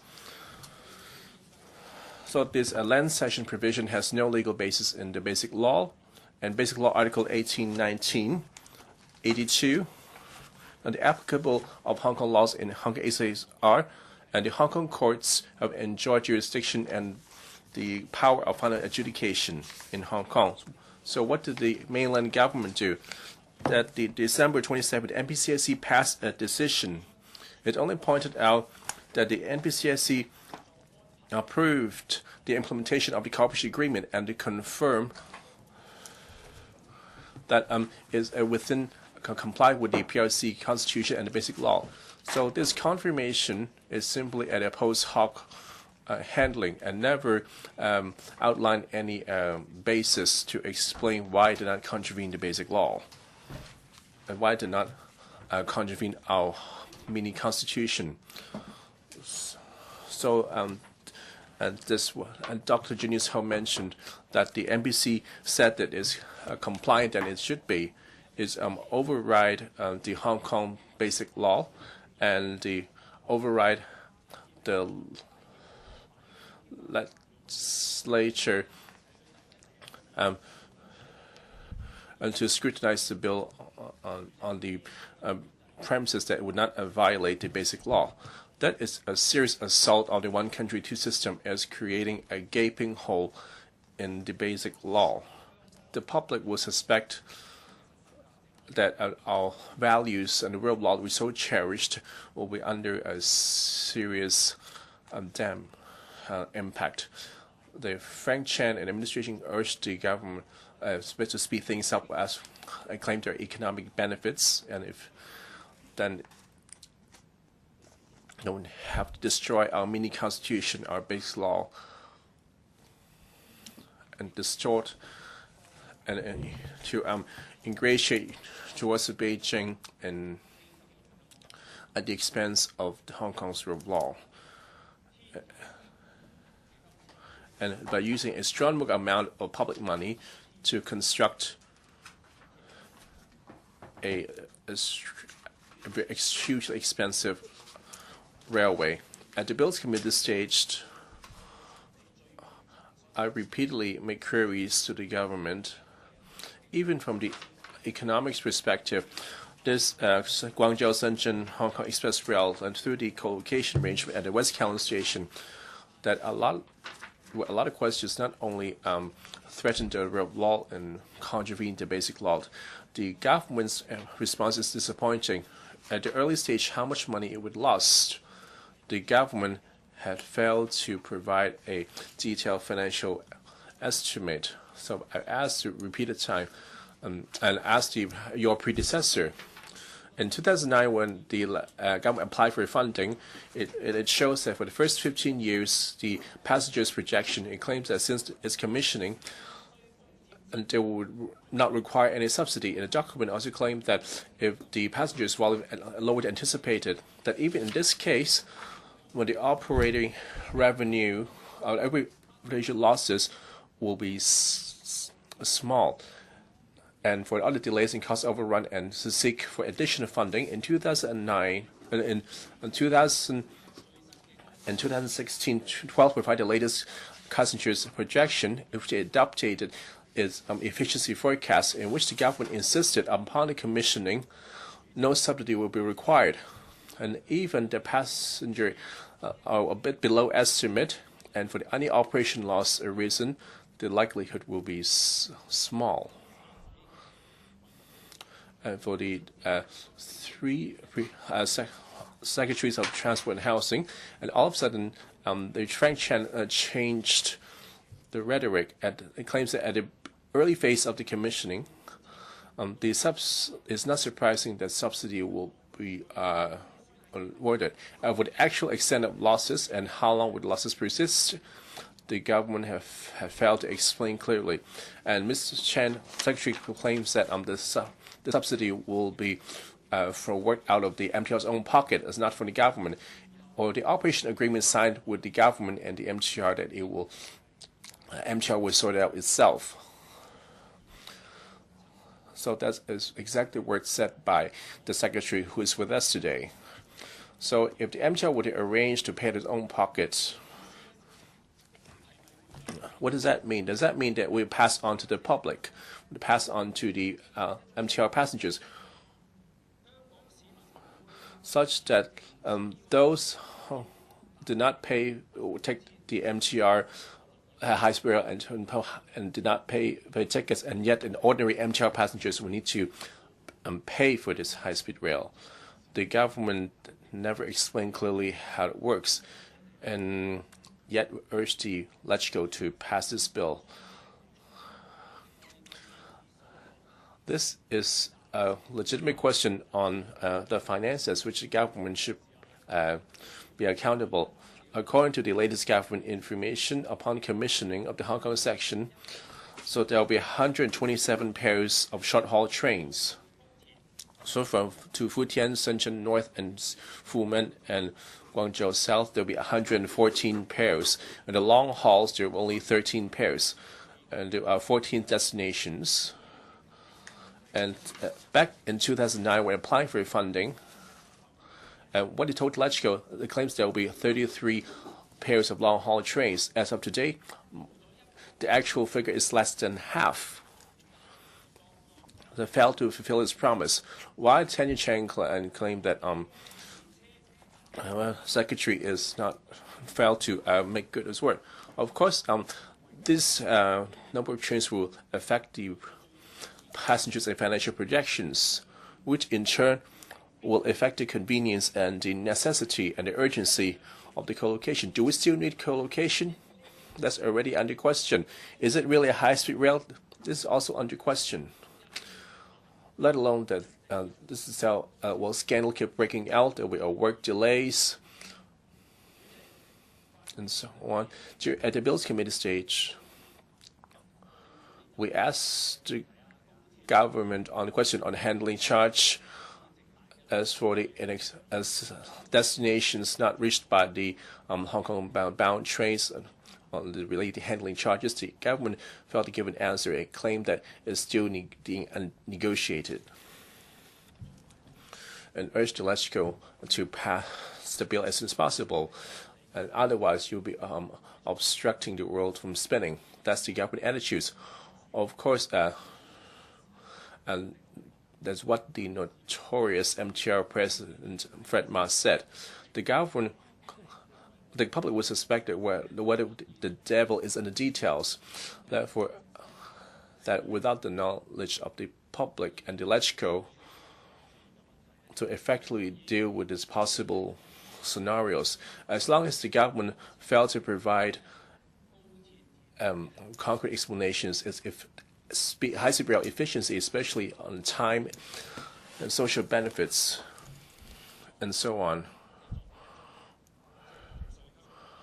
and will not be used as a convincing argument to persuade the Hong Kong people that the bill must be passed. And the government attitude with that, as long as the bill is passed, it can have its way. So we already have built the station. Please pass the bill as soon as possible. Yet the problem remains unresolved. The operation safety of the XRL, the publics have strong doubts for the sake of the early commissioning and neglect on the oversight, and results are plain to see. During the trial run phase, we have the derailment, as well as the wheels deviating and the water seepage, and the damage to the signal system and curved tracks. And from the planning and works, and we have the MTRC Highways Department, and we have the verified consultant, and yet this neglect keeps popping up. Of course, the public will be concerned about the train safety. Had government fulfilled its duty in supervision? No, President. I reiterate that the Guangzhou-Shenzhen-Hong Kong Express Rail Hong Kong section, when it commissioned, not only that, unlike what the government said, that it will bring great social benefits, it will also bring into all sorts of adverse impacts. Our colleagues have even linked that up with the Bay Area development plans, and there was strong integration between the two places, and there were examples in mainland in the past which XRL that would lead to higher property prices. President, back in 2010, July, in Hongqiao high-speed rail commissioning station, that property prices doubled, and for Beijing, Hong'an rail station, and that instantly become a property speculator's heaven. Will these incident scenarios happen in Hong Kong? The public will be concerned. And the notorious Fred Ma will claim, advocate and ask the Hong Kong young people to acquire homes in the Bay Area, and claim that they could return to Hong Kong to work in an hour. These are rather detached from reality, Mr. Kenneth Leung. I speak to object to the second resumption of the second reading of the co-location bill. Why object to the assumption of the second reading? It seems that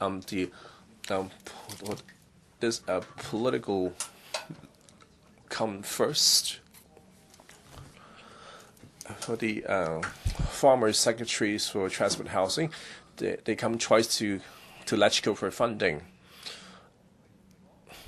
At the first and second reading of this bill, once this bill is passed, the commissioning of this XRL, will it bring economic benefits and convenience? These are two fundamental concepts. But if we dissect this narrative, if the high-speed rail comes into operation, it would bring enormous economic benefits. This, any way you look at it, this seems a normative statement. So what is a normative statement, President? That is a statement that's not backed by any evidence, nor can be verified. So after spending 100 billion,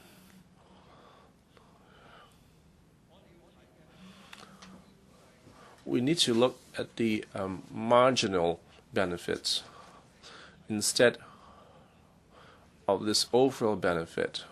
So after you spend over 100 billion, how do we compare with or without this rail? So what is the economic gain for cooperation with the mainland? Even without this rail, though, the Bay Area plans will still happening. However, what are the additional economic benefits? that couldn't be quantified. Of course, I heard from Carrie Fan, and for every few years, the government will told you that the economic benefits will shrink, but at the end, it may come that there were no economic benefits from now to 2047. I'm not talking about the capital investment annually. Well, it will not able to break even. Well, maybe we don't have any economic benefits. In terms of convenience, how convenient would it be? Mr. Yu Siwing cited two issues in Hunan and Fujian. There are many people who have relatives in Hong Kong, and a lot of the Hong Kong people will be visiting them. And there is only one flight to Fujian and Hunan. Mr. Secretary, will you tell us if we want door-to-door service, how much more time do we need if we were to catch a flight, and if we were to catch the XLL? If we travel to Hunan, Chaozhou, and Fujian, how much time is it going to take us compared with catching a flight? And in terms of ticket, in terms of fares, what is the marginal benefits? We don't have these kind of statistics. Mr. Yu Siwing is also making normative statement. I suspect that it is not that much more convenient. Why is it that we have to rush into this XRL? Why do we have to rush into the passage of this bill so that XRL can be operating smoothly? I'm not sure what is going to be smooth. We have put so many questions at the Bills Committee, like in an emergency situation. If the train were to grind to a halt inside the tunnel for some emergency, and the passengers have to be evacuated out of the train, or what will be the legal issues? The officials said that this scenario will not happen because the trains are concealed, and they will make sure that the train will be pushed or pulled along to the next station where it can stop. But if the train were to catch fire, if certain accidents were to happen in the train, will you not be evacuating the passengers? Or will you keep the passengers on the train and have the train pulled into the next stop? There is no solution to the problem. The other issue many members raised is the international governance applicability to the trains in operation in MPA. The official said that the operating train or the train in operation and the MPA take up a very small size, 1 million or so square meters. So if the likelihood of disputes over international covenant obligation would be very small. We're not talking about the likelihood, how likely is it to happen.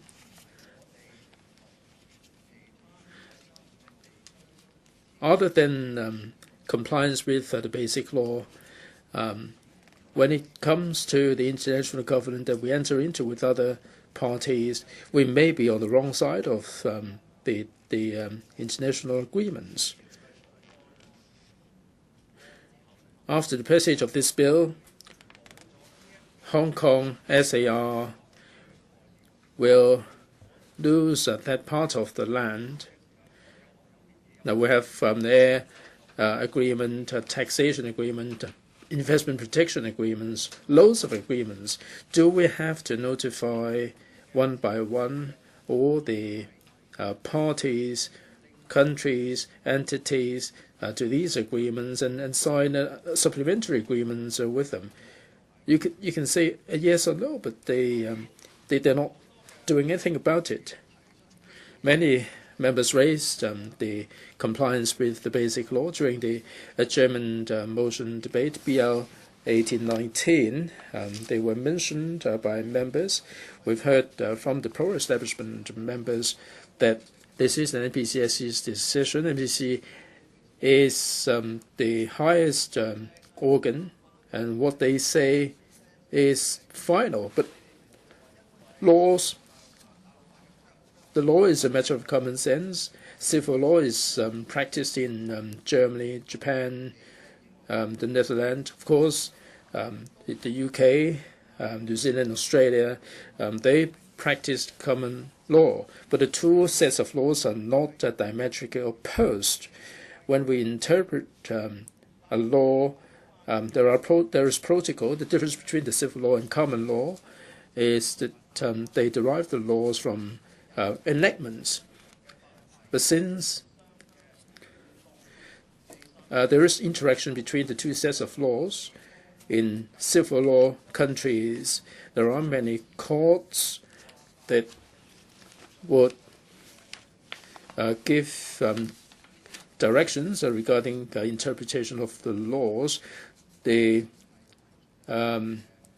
People's Procuratorate, the People's Court, would be giving directives regarding the interpretation of the laws. Now, the courts in Hong Kong do have the right to interpret the law, and if there are precedents, the laws will be amended in Hong Kong. So please don't treat us as fools. Don't treat it as someone who are ignorant. The NPCSC or in the government's reply, they said that this is BL 18 compliant. I think this is an insult to our intelligence. The difference between the civil law and common law is that the court, the judge can have a role of investigation, and let's brush these aside. These are fundamental differences. But when it comes to the interpretation of the law, you cannot limitless expand it. The interpretation of BL 18, I would quote the letter dated the 22nd of February, that the mainland law applicability will be restricted to a small portion of the West Kowloon Station, and the area where these mainland laws apply would be small, and they are only applicable to passengers of the XLL. If they choose not to use the XLL, then the mainland laws will not apply to these people. Now, what sort of concept is this? It means that the criminal laws at the mainland will be applied to Hong Kong. If you don't commit murder or arson, the laws will not apply to you. But this kind of concept simply doesn't hold water. According to this logic, if you take this logic to the next stage, President Trump were to say that there are many flights to New York, and there is a counter that should be designated for co-location. They apply the U.S. laws, not just for CIQ, and we don't have to conduct an immigration clearance on our way to the U.S. Here in LegCo, we endorse a resolution, and then the SAR government and its counterpart in the U.S. sign a cooperation agreement because of the Foreign Affairs, and NPCSC will make a decision for some reason, the NPCSC has approved this, and thereafter we enact the legislation in Hong Kong, and with 50 or so countries around the world, we can have these kind of clearance arrangement that can be implemented in Hong Kong. Can this happen? President, there are provisions in the Basic Law that override everything. Article 1 says that Hong Kong SAR is an alienable part of the PRC. Article 2, the SAR exercise high degree of autonomy, enjoy executive, legislative, independent, judicial power. All these are overriding provisions that the clearance provisions cannot be practiced because of Articles 1 and 2 of the Basic Law. Also, BL 18 and 104, 105, for some commercial reasons, we can make some arrangements. Those with any common sense would know that the Article 1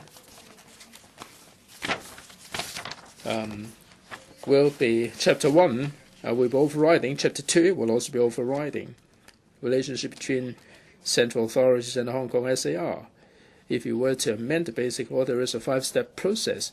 The CPG simply cannot safely tell anybody that with a 2/3 majority they can amend the Basic Law. Now, if you don't amend the Basic Law, how can they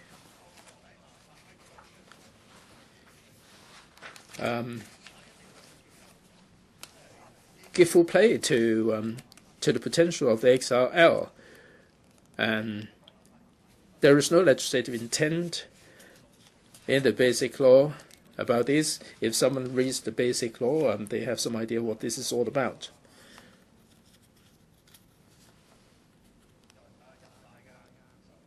The NPCSC is the highest organ of power. The laws are serving politics.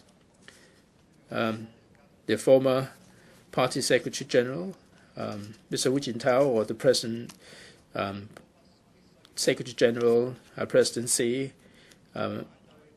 said that we have to observe these decisions.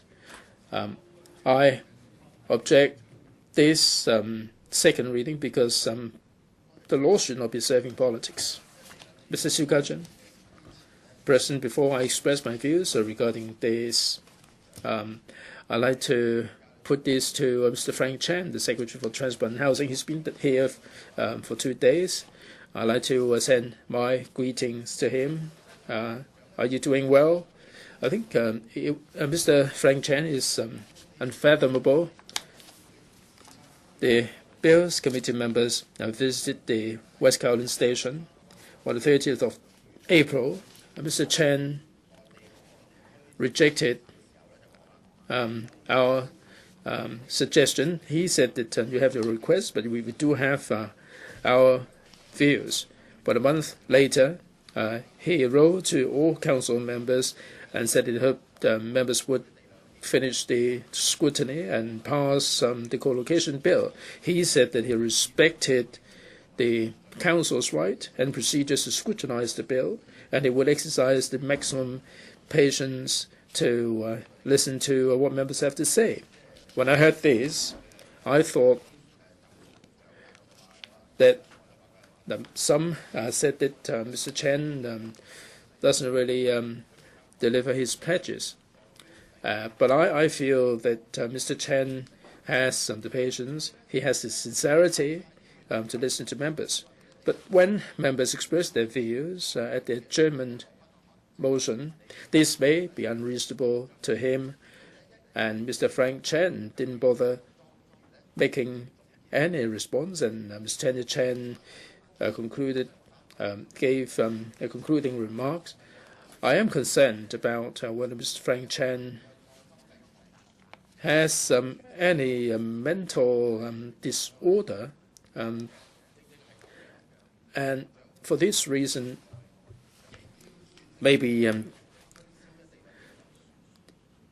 with this quality, he has become the person to sell this co-location bill. President, during the second reading voting, I'm going to vote against this bill. Why are we saying that this is unconstitutional? The co-location arrangement undermines the principle of one country, two systems. Well, the government has failed to give us sufficient information. When was the cooperation agreement signed, and with whom? Well, we are being sold down the river by this agreement. The government has failed to clarify the logical problems related to the arrangement, so the pan-democrats are not convinced. After 2010, the SAR government spent 7 years to take up the matter related to XRL, the ICQ facilities and arrangement with the mainland authorities. And after 7 years, the government still failed to provide satisfactory answers to our questions. The explanation offered by the NPCSC is not convincing. Therefore, I cannot support this bill. And also, on the 25th of July 2017, the government talked about the application of Hong Kong law, mainland laws to the mainland port area in West Kowloon Station and the train compartments, and in its place, mainland laws, including criminal laws, will be applicable. I cannot accept this. So if you are guilty of provocation and stirring up troubles on the mainland, you can be subject to imprisonment. But there's no similar offense in Hong Kong.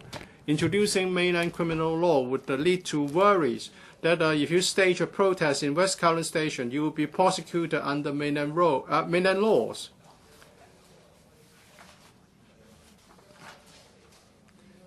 And if you commit an offense in the West Kowloon Station mainland port area, you'll be tried under mainland laws. Hong Kong police has no enforcement power there, and Hong Kong SL government has no jurisdictional power there as either. So this is ceding Hong Kong land for co-location. We must comply with the basic law. Basic law is not just our mini constitution, but also a national law. And also it's stipulated in this basic law that the law applicable in Hong Kong shall be the laws previously enforced in Hong Kong and the laws enacted by the legislature of the SAR. And national law shall not be applied in the Hong Kong SAR except for those listed in Annex 3 to the basic law. And the laws listed in Annex 3 shall be confined to those relating to defense and foreign affairs, as well as other matters outside the limits of the autonomy of the SAR. So the meaning of Article 18 is very plain. In Hong Kong, only Hong Kong laws are applied, subject to some exceptions. Apart from those listed in Annex 3, no national law will be applied in Hong Kong. So there's no justification to allow mainland laws to apply to some part of the West Kowloon Station. And Hong Kong enjoys power of final adjudication. Hong Kong courts also enjoy jurisdiction over all cases in Hong Kong. In doing this, we will be violating Article 19 by taking away the jurisdiction from our courts. And also Article 22 stipulates that no department of CPG and no province, autonomous region, or municipality under the central government interfere in the affairs of Hong Kong SAR. And if there's a need for the departments of central authority, etc., to set up offices in Hong Kong, approval from the CPG is required, and they have to comply with the laws of Hong Kong. And also, the government has invoked Article 2, 711, 718, as if this would make them lawful. Article 2 and Article 7 are general articles saying that we enjoy a high degree of autonomy, and the land and natural resources within the Hong Kong SAR shall be state property. And Article 118 and 119 is in Chapter 5, talking about Hong Kong SAR government providing the necessary environment for the economic development. These articles can never be construed to be the basis to exclude part of Hong Kong from the application of Hong Kong laws. Such general clauses cannot override Article 18, Article 19, and Article 22, which are explicit articles. This is a clear violation. It also affects the dignity and the soundness of the structure under the Basic Law.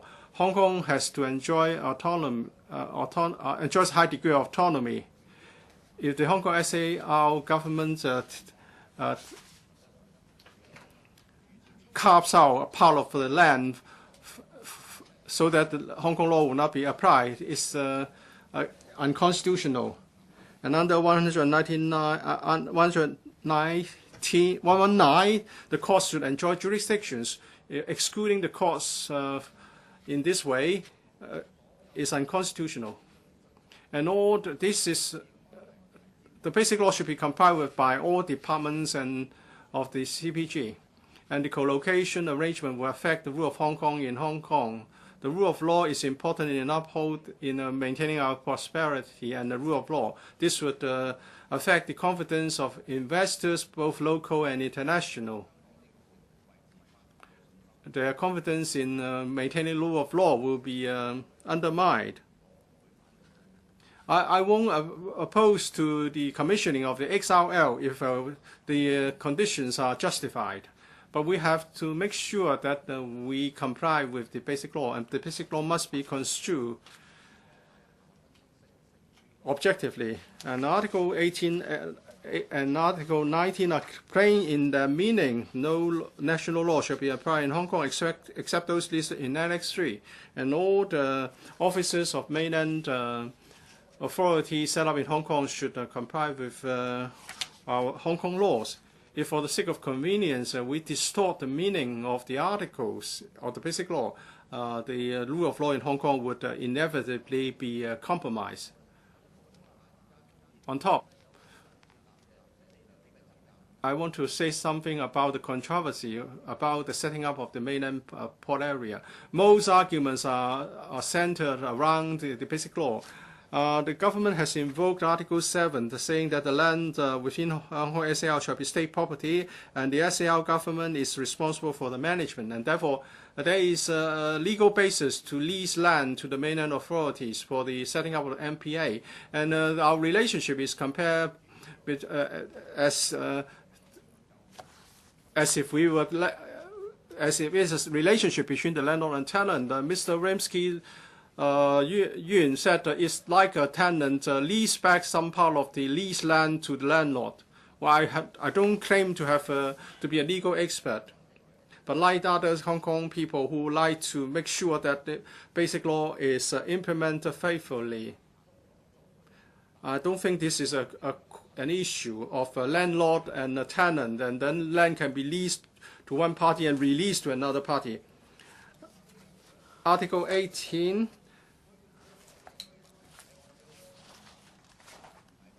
The management of the land under the Article 7 should be through Hong Kong laws. And as a result, the PLA garrison in Hong Kong have to comply with the Hong Kong laws. Even if someone tried to break into the premises of the PLA, the offender will be handed to the Hong Kong police for law enforcement purposes. Even if we say that the Hong Kong SAR government is a tenant, the government can then lease back part of the land to the landlord, and the tenant can impose the conditions that only when necessary would mainland laws be applied in that particular part of the SAR. So this does not require a lot of legal knowledge to understand. So the question is not about whether it's in violation of basic law by leasing the land to the mainland, but rather whether the SAR government would make sure that only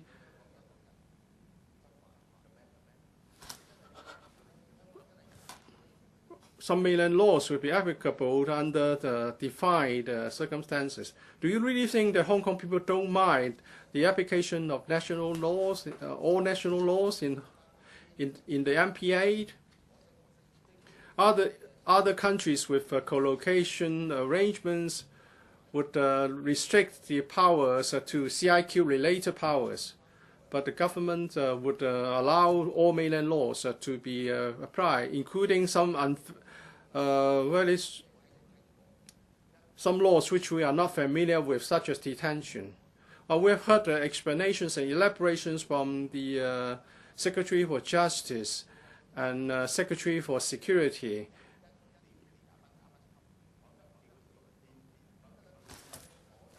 In the case of the Shenzhen Bay area, we did not ask for any power over and above CIQ powers. And in Hong Kong, we have independent of judiciary. The SAR government can certainly stipulate that the powers or laws to be applied in the mainland port area should not exceed anything related to CIQ. The Secretary for Security can then plug the so-called legal loopholes. A suspect in the mainland, it's said that a suspect in the mainland port area can seek a redress under Hong Kong laws if he cannot be arrested by the mainland personnel.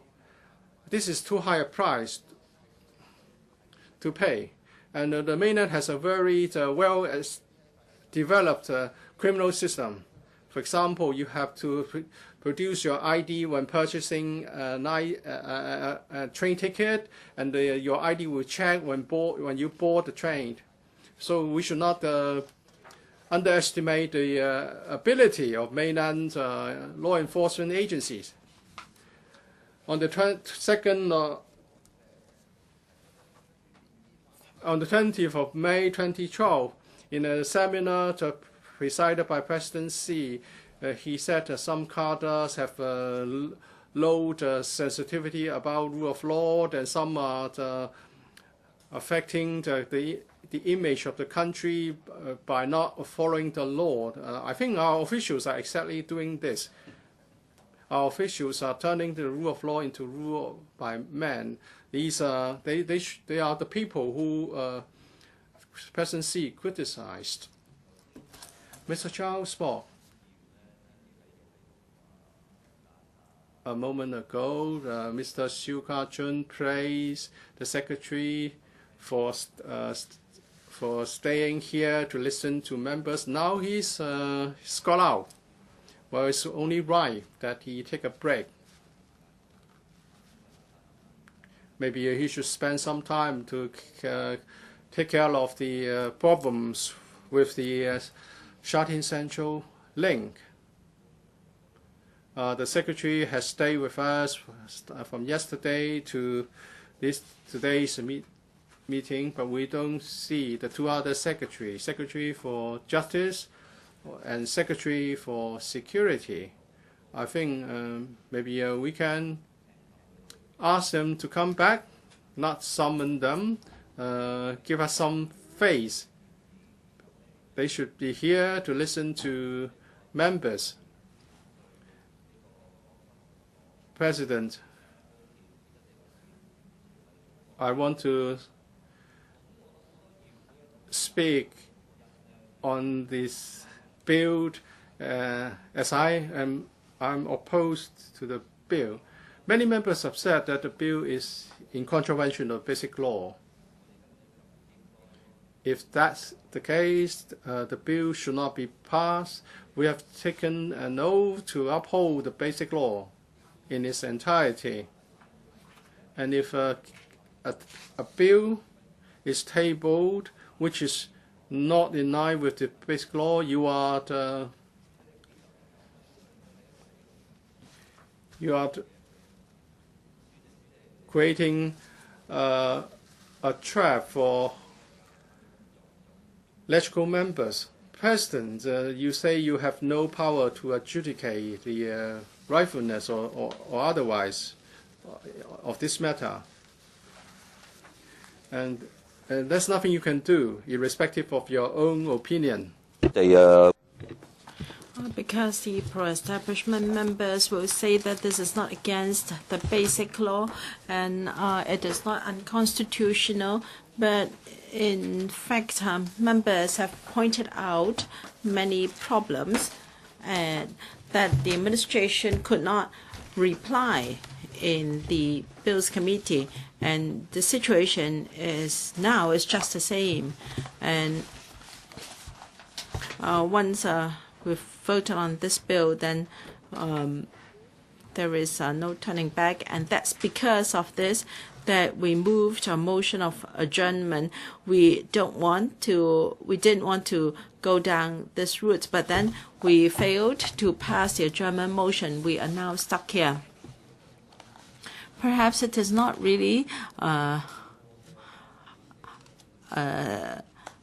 dead end, because in Hong Kong, the pro-establishment members have the control of this council, and the bill will be passed anyway. It's up to the president to decide whether it should be 36 hours or a few more hours, within 2 weeks or 3 weeks, and whether there is a typhoon. Of course, there isn't a typhoon attack today, so it is already quite sure that this bill will be passed. So today we want to discuss with the Secretary the concerns we have in this bill. It is important that we highlight the areas we consider problematic here. We've pointed out that the areas that are unconstitutional and that have contravened the basic law and violate one country, two system. We, after all, have sworn to uphold the basic law. In the Bills Committee, we held 2 whole-day public hearings. Ironically, the Bar Association chairman, under such an interesting and a democratic system, well, he was given 3 minutes, and any other member of the public, someone representing a Kaifeng association, also got 3 minutes.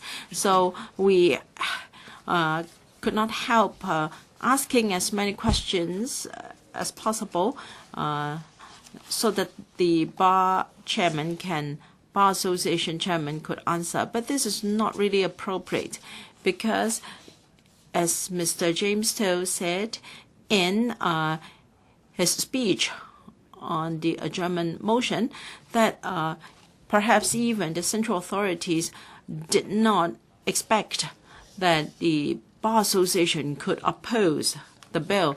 But then Mr. Dykes, the chairman of the Bar, only had 3 minutes at the public hearing. And we said that perhaps many members here share your views, Mr. Dykes, that LegCo should not be the place to decide whether the bill is constitutional. This is not the right forum. You might as well pass the bill ASAP, and then you seek a judicial review and leave it for the court to decide. We, of course, knew for sure that what's the point, because you could always seek an interpretation of the basic law by the MPCSC after a court ruling. Why has Hong Kong become such a place? Our government officials are like this, dealing with all sorts of policies, and even legislators are doing the same. They just pass the buck to the other party.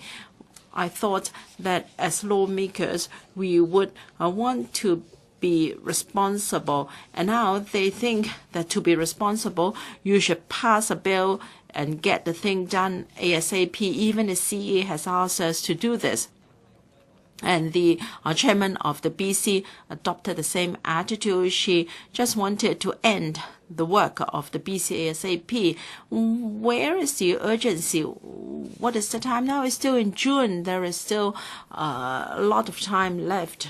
And I asked Mr. Dykes whether you agree to whether he agreed to this view, and that is the duty of the Council was to pass the bill ASAP, and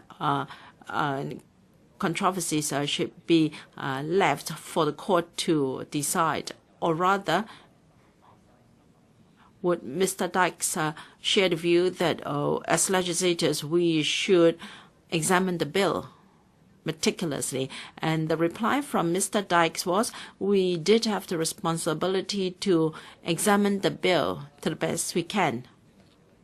And perhaps that's why Mrs. Regina Ip, chairman of the BC, added extra meetings. We went as far as having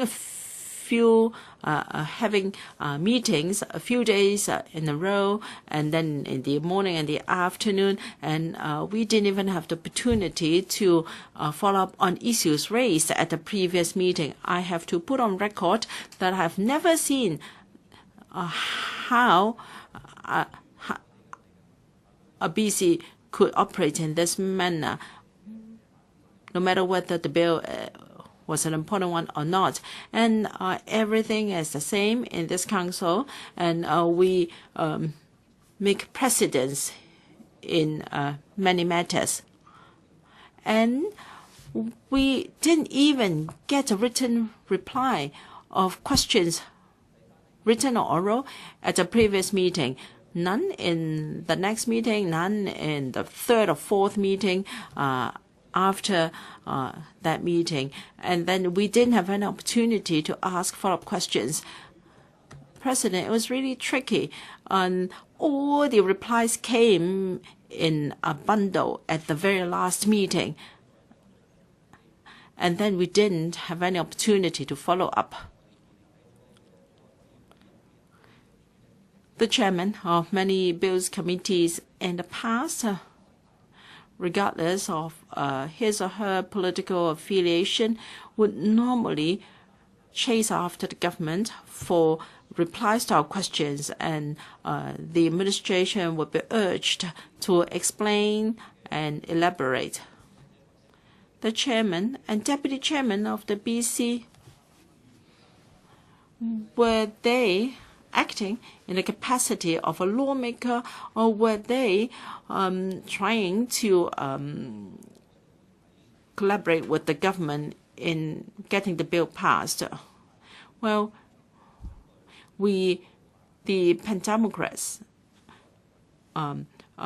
raised objection when the BC was electing its chairman and deputy chairman, because both were from the pro-establishment camp. The impression and the public perception was bad, and the outcome was just as bad as we expected. The legislature were ready to cooperate with the executive to get the bill passed as soon as possible. They wanted to complete the Bills Committee's work for resumption of second reading debate here. They had no regard for the basic law and one country, two systems. And some pro-establishment members mentioned this in this debate. I think Mr. James Toh and some of us from did say this. The bill would affect the rule of law and our safeguards under the basic law, and that the bill would tarnish our international reputation and image, and the international community's perception of our rule of law. And then some pro-establishment members said at the end of their speech that, well, I've never heard of such things, and this is nonsense. But let me tell you that more than one consulate generals have raised such issues with us. Their question It's very simple. If they have a national seeking help in the MPA, should he seek help from their consulate in Hong Kong or in Guangzhou? And he said that nobody could answer his question. Perhaps the Hong Kong SAR government has no responsibility to answer that question. And of course, he wouldn't know whom to put that question to in the mainland. Well, you may accuse us of thinking up of all sorts of strange scenarios. What if a passenger was thrown out of train? But this is not questions we have created. Many consulate staffs have raised these issues to us. They were baffled as to who could represent them. No one in this council could put these questions to the administration and to seek an answer.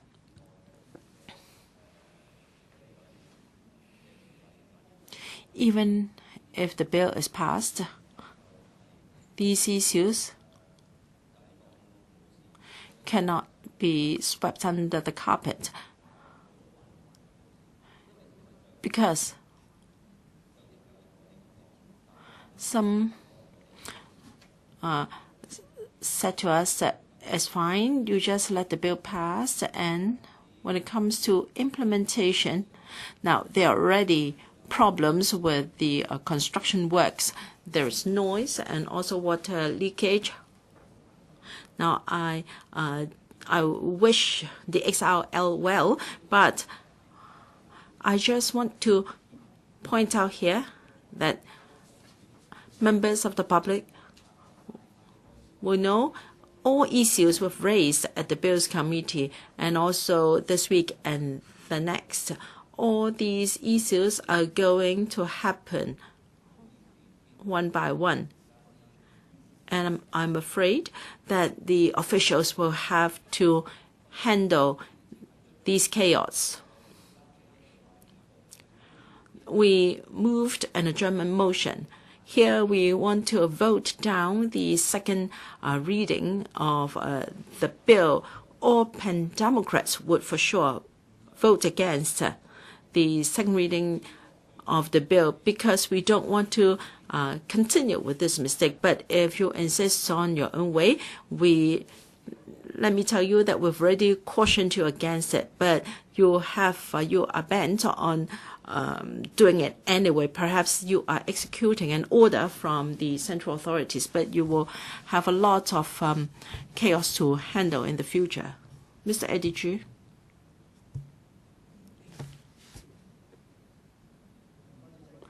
Thank you, President.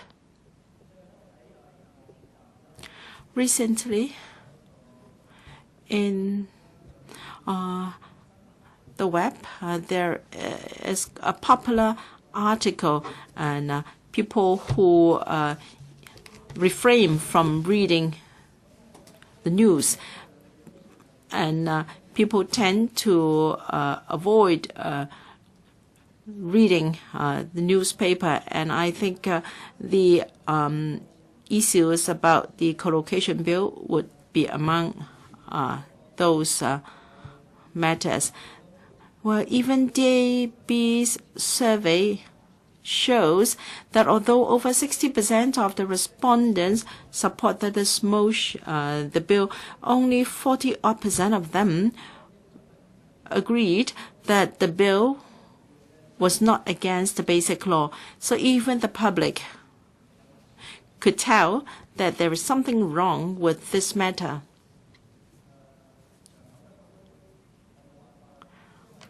At this forum, I am helpless because I have to use this 10 odd minutes to tell members of the public who are not repelled by such news what is really happening here.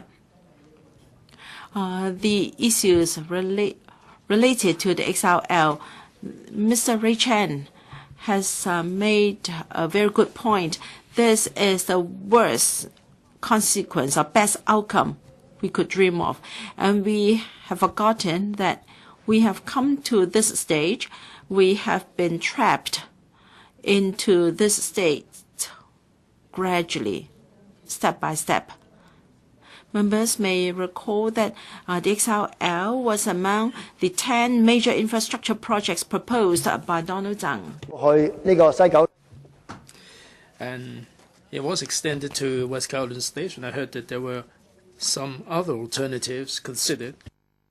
They picked the most expensive alignment. Of course, this gave rise to a lot of controversies. The government at that time undertook that they wanted co-location arrangement, but indeed there would be constitutional hurdles. Failing these, there can be other models without being detrimental to the effectiveness. And they took $60 billion, and they promised us commissioning in 15-16, and then we had the budget overrun of $10 billion. The West Kowloon Station, they didn't even know the geology, the granite underneath the station, and then it cost us another amount of money. At Futian, it was said that there was space made available for co-location, and then they ditched the idea, and the whole thing dragged on until 2017.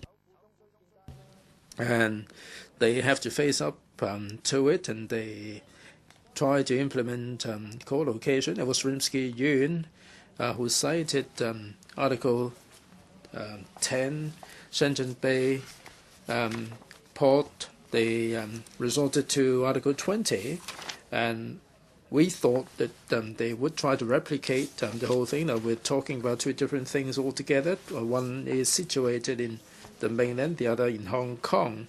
Article 20, they contradicted themselves. Maybe it's because of this that Rimsky-Yuen stepped down.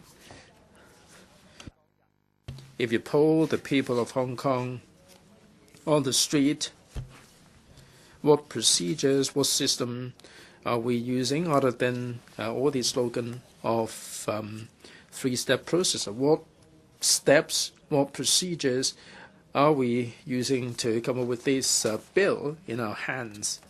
If you ask 10 people, I'm sure the 9 out of 10, you draw a blank.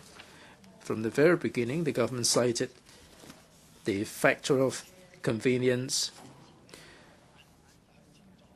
For the government to ram this through like an armored vehicle, for the suspicions, for the doubts that are raised, the doubts about the efficiency, costs, the benefits, they don't care. They just ram it through. President in the whole process,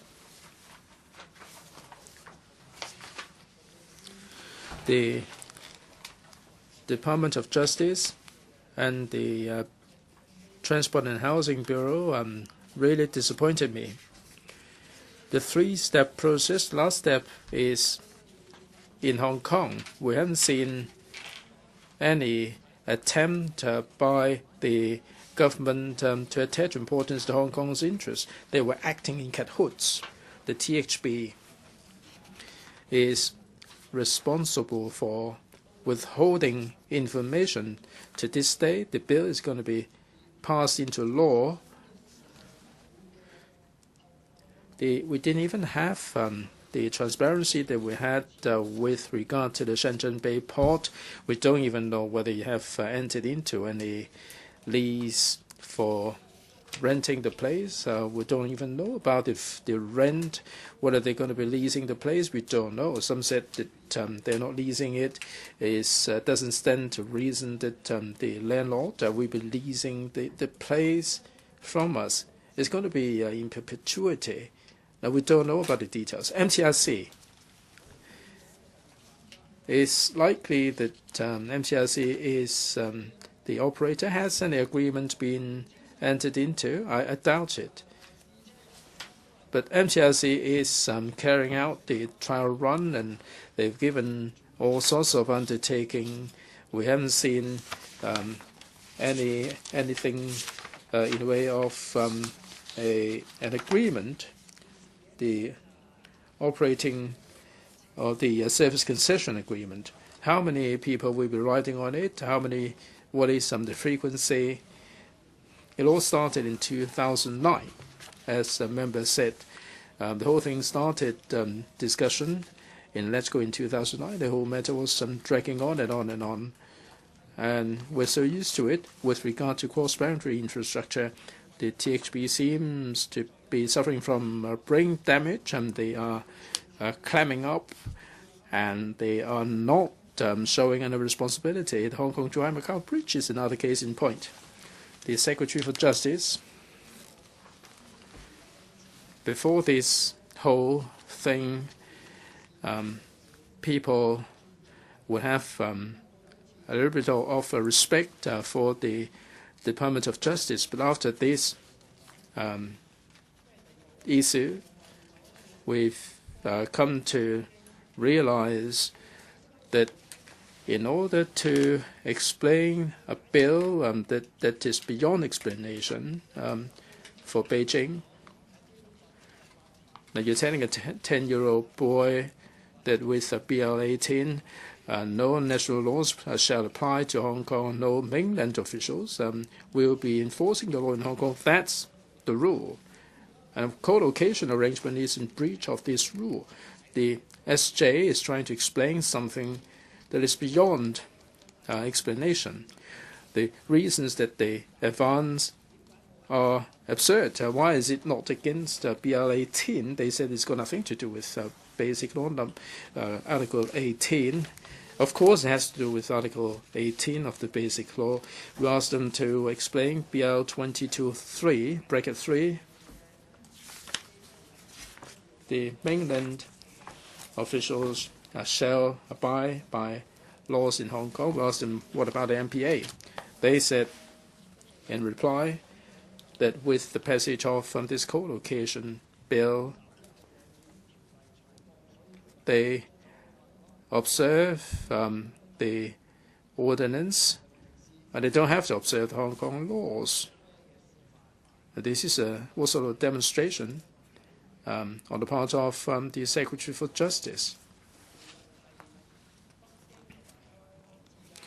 Between Beijing and Hong Kong, if you talk about equal treatment, I think the officials in Hong Kong should be standing on our side and defend our interests, and they should get hold of as much information as possible. In the context of the bill, they should accord the maximum protection for Hong Kong, but they're doing just the opposite, and they are giving us the worst deal possible. 10 years ago, Donald Tsang announced these 10 core infrastructure projects. The whole strategy is that they are building hardware and make you accommodate in the way of software. They're building a bridge, they're building a rail line, and this is for the sake of convenience. They go to all these expenses, and there will be free rides for the vehicles between the two places. That with the White Elephant, XRL, they're implementing co-location. They will be issuing the electronic permits for the Greater Bay Area. Now, these think tanks, pro-Beijing think tanks, have already written about these like a prophecy, and they are using hardware to make the software yield to the situation. They're forcing us to undermine our own system. And on a step-by-step basis, they go to all length to use commercial benefits to force Hong Kong people to give up the political autonomy. I mentioned the co-location arrangement and the Basic Law is tossed aside completely. And because of the XRL, for the very first time, we're going to have the real name system. In the sci-fi context, they have the big data, they have the face recognition technology. All these taken together will mean that Hong Kong will be incorporated into the digital prison. Hong Kong will be sucked into this digital institution. You're going to be issued with Greater Bay ID cards. Those Hong Kong people working in the Greater Bay Area, according to DAB, shall be allowed to vote in Hong Kong. Every single step, they go to all lengths to coerce Hong Kong people to give up on their liberty, to give up on their political rights. And this is not a conspiracy, this is a blatant attempt to do so. In this council, Mr. President, in a shameless way, set the limit for the debate. Mr. Pt2, you're not supposed to debate on my ruling. If you carry on debating or commenting on my ruling, I will view this as misconduct. Okay, Chairman. I've got 2 more minutes. Very simply, they go to all lengths. Here in this council, we all know full well that they are presenting this government bill to create this legitimacy, and at lightning speed, they created the Bills Committee chaired by Mrs. Regina Ip, and here we are debating this bill. They are making preparation for the next step, but whether it be Article 23 or whether it be the National Anthem law, they are trying to deprive Hong Kong people of the political rights. Hong Kong people may be evading the news. I appreciate that. But this sci-fi way of manipulation of Hong Kong by Beijing in the form of the co-location is really pressing upon us. I think we have to realize what we are letting ourselves in for every step of the way. We have to look at the global situation. We shouldn't be concerned about Hong Kong politics. We shouldn't be defending Hong Kong's rights. We have to understand the intention of Beijing. We have to really resist this kind of authoritarian rule in Hong Kong.